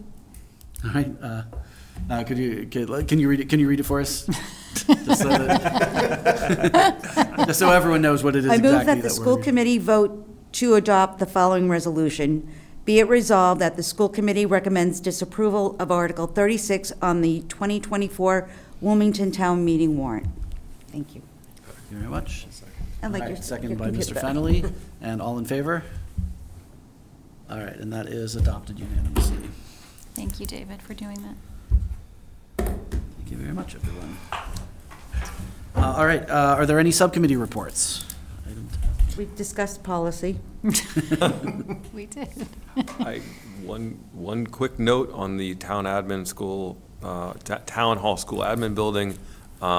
They have received all of the appropriate bids, and it is currently still well within budget, and is carrying forward, and the progress has been made, as can be seen across the street. So, good news there. All right, thank you, Mr. Turner. Do we have any correspondence? None this evening. Well, actually, you received it all this evening, so. All None at this time. Stealing my thunder. Just kidding. All right, that brings us to future school committee dates and other items. It is hard to believe that as of this Friday, we will have 7 weeks of school left, and only 4 regular school committee meetings in the school year. So on this coming Saturday, April 27th, is the annual town election from 8 a.m. to 8 p.m. On May 1st will be the next school building committee for the Wildwood School Building Project. On Saturday, May 4th, will be our annual town meeting at 9 a.m. in this building, in the auditorium. Childcare is being offered by the district, so again, thank you, Dr. Brand and your team, and to the care staff who are arranging that. I think that's a great service that the district provides to the town, and definitely takes some effort and logistical work to make happen. And so I want to make sure that we are acknowledging the work that it takes to provide that service to people so that they can attend town meeting and have childcare available. And then on the 8th is our next regular session meeting here at 7 p.m. And May 22nd is our second regular session meeting of May. Mr. Turner. That time of year. Yeah. So there's only about 12 items to add. They're on the next agenda. They're on the next agenda? Yeah. Even the ones that are coming up before that one? For May 8th. Before May 8th. Well, I'll just give hear 'em. you the few before May 8th then. Our DECA team will be in Anaheim, California this coming weekend for the international competition. Lamplighters will be having the Student Scene Showcase on April 30th. Student-directed scenes, which is a fun event. Previously mentioned, the senior prom is May 2nd. The art show, which is always fantastic, is May 3rd and 4th. So go see that. And then before the 8th, May 7th, the band will be performing here at 7 p.m., the 4 through 12 vertical performance. And then more next time. More next time. Yeah, it's the giant culmination as It's that time of year. all the performances and conclusions to the school year come. All right, and that brings us to the end of the agenda, and I would look for a motion to adjourn. So moved? All right. And yes, the place of honor for our adjournment for the evening. Motion by Ms. Burns, second by Dr. Bryson, all in favor? Aye. And we are adjourned. Thank you very much.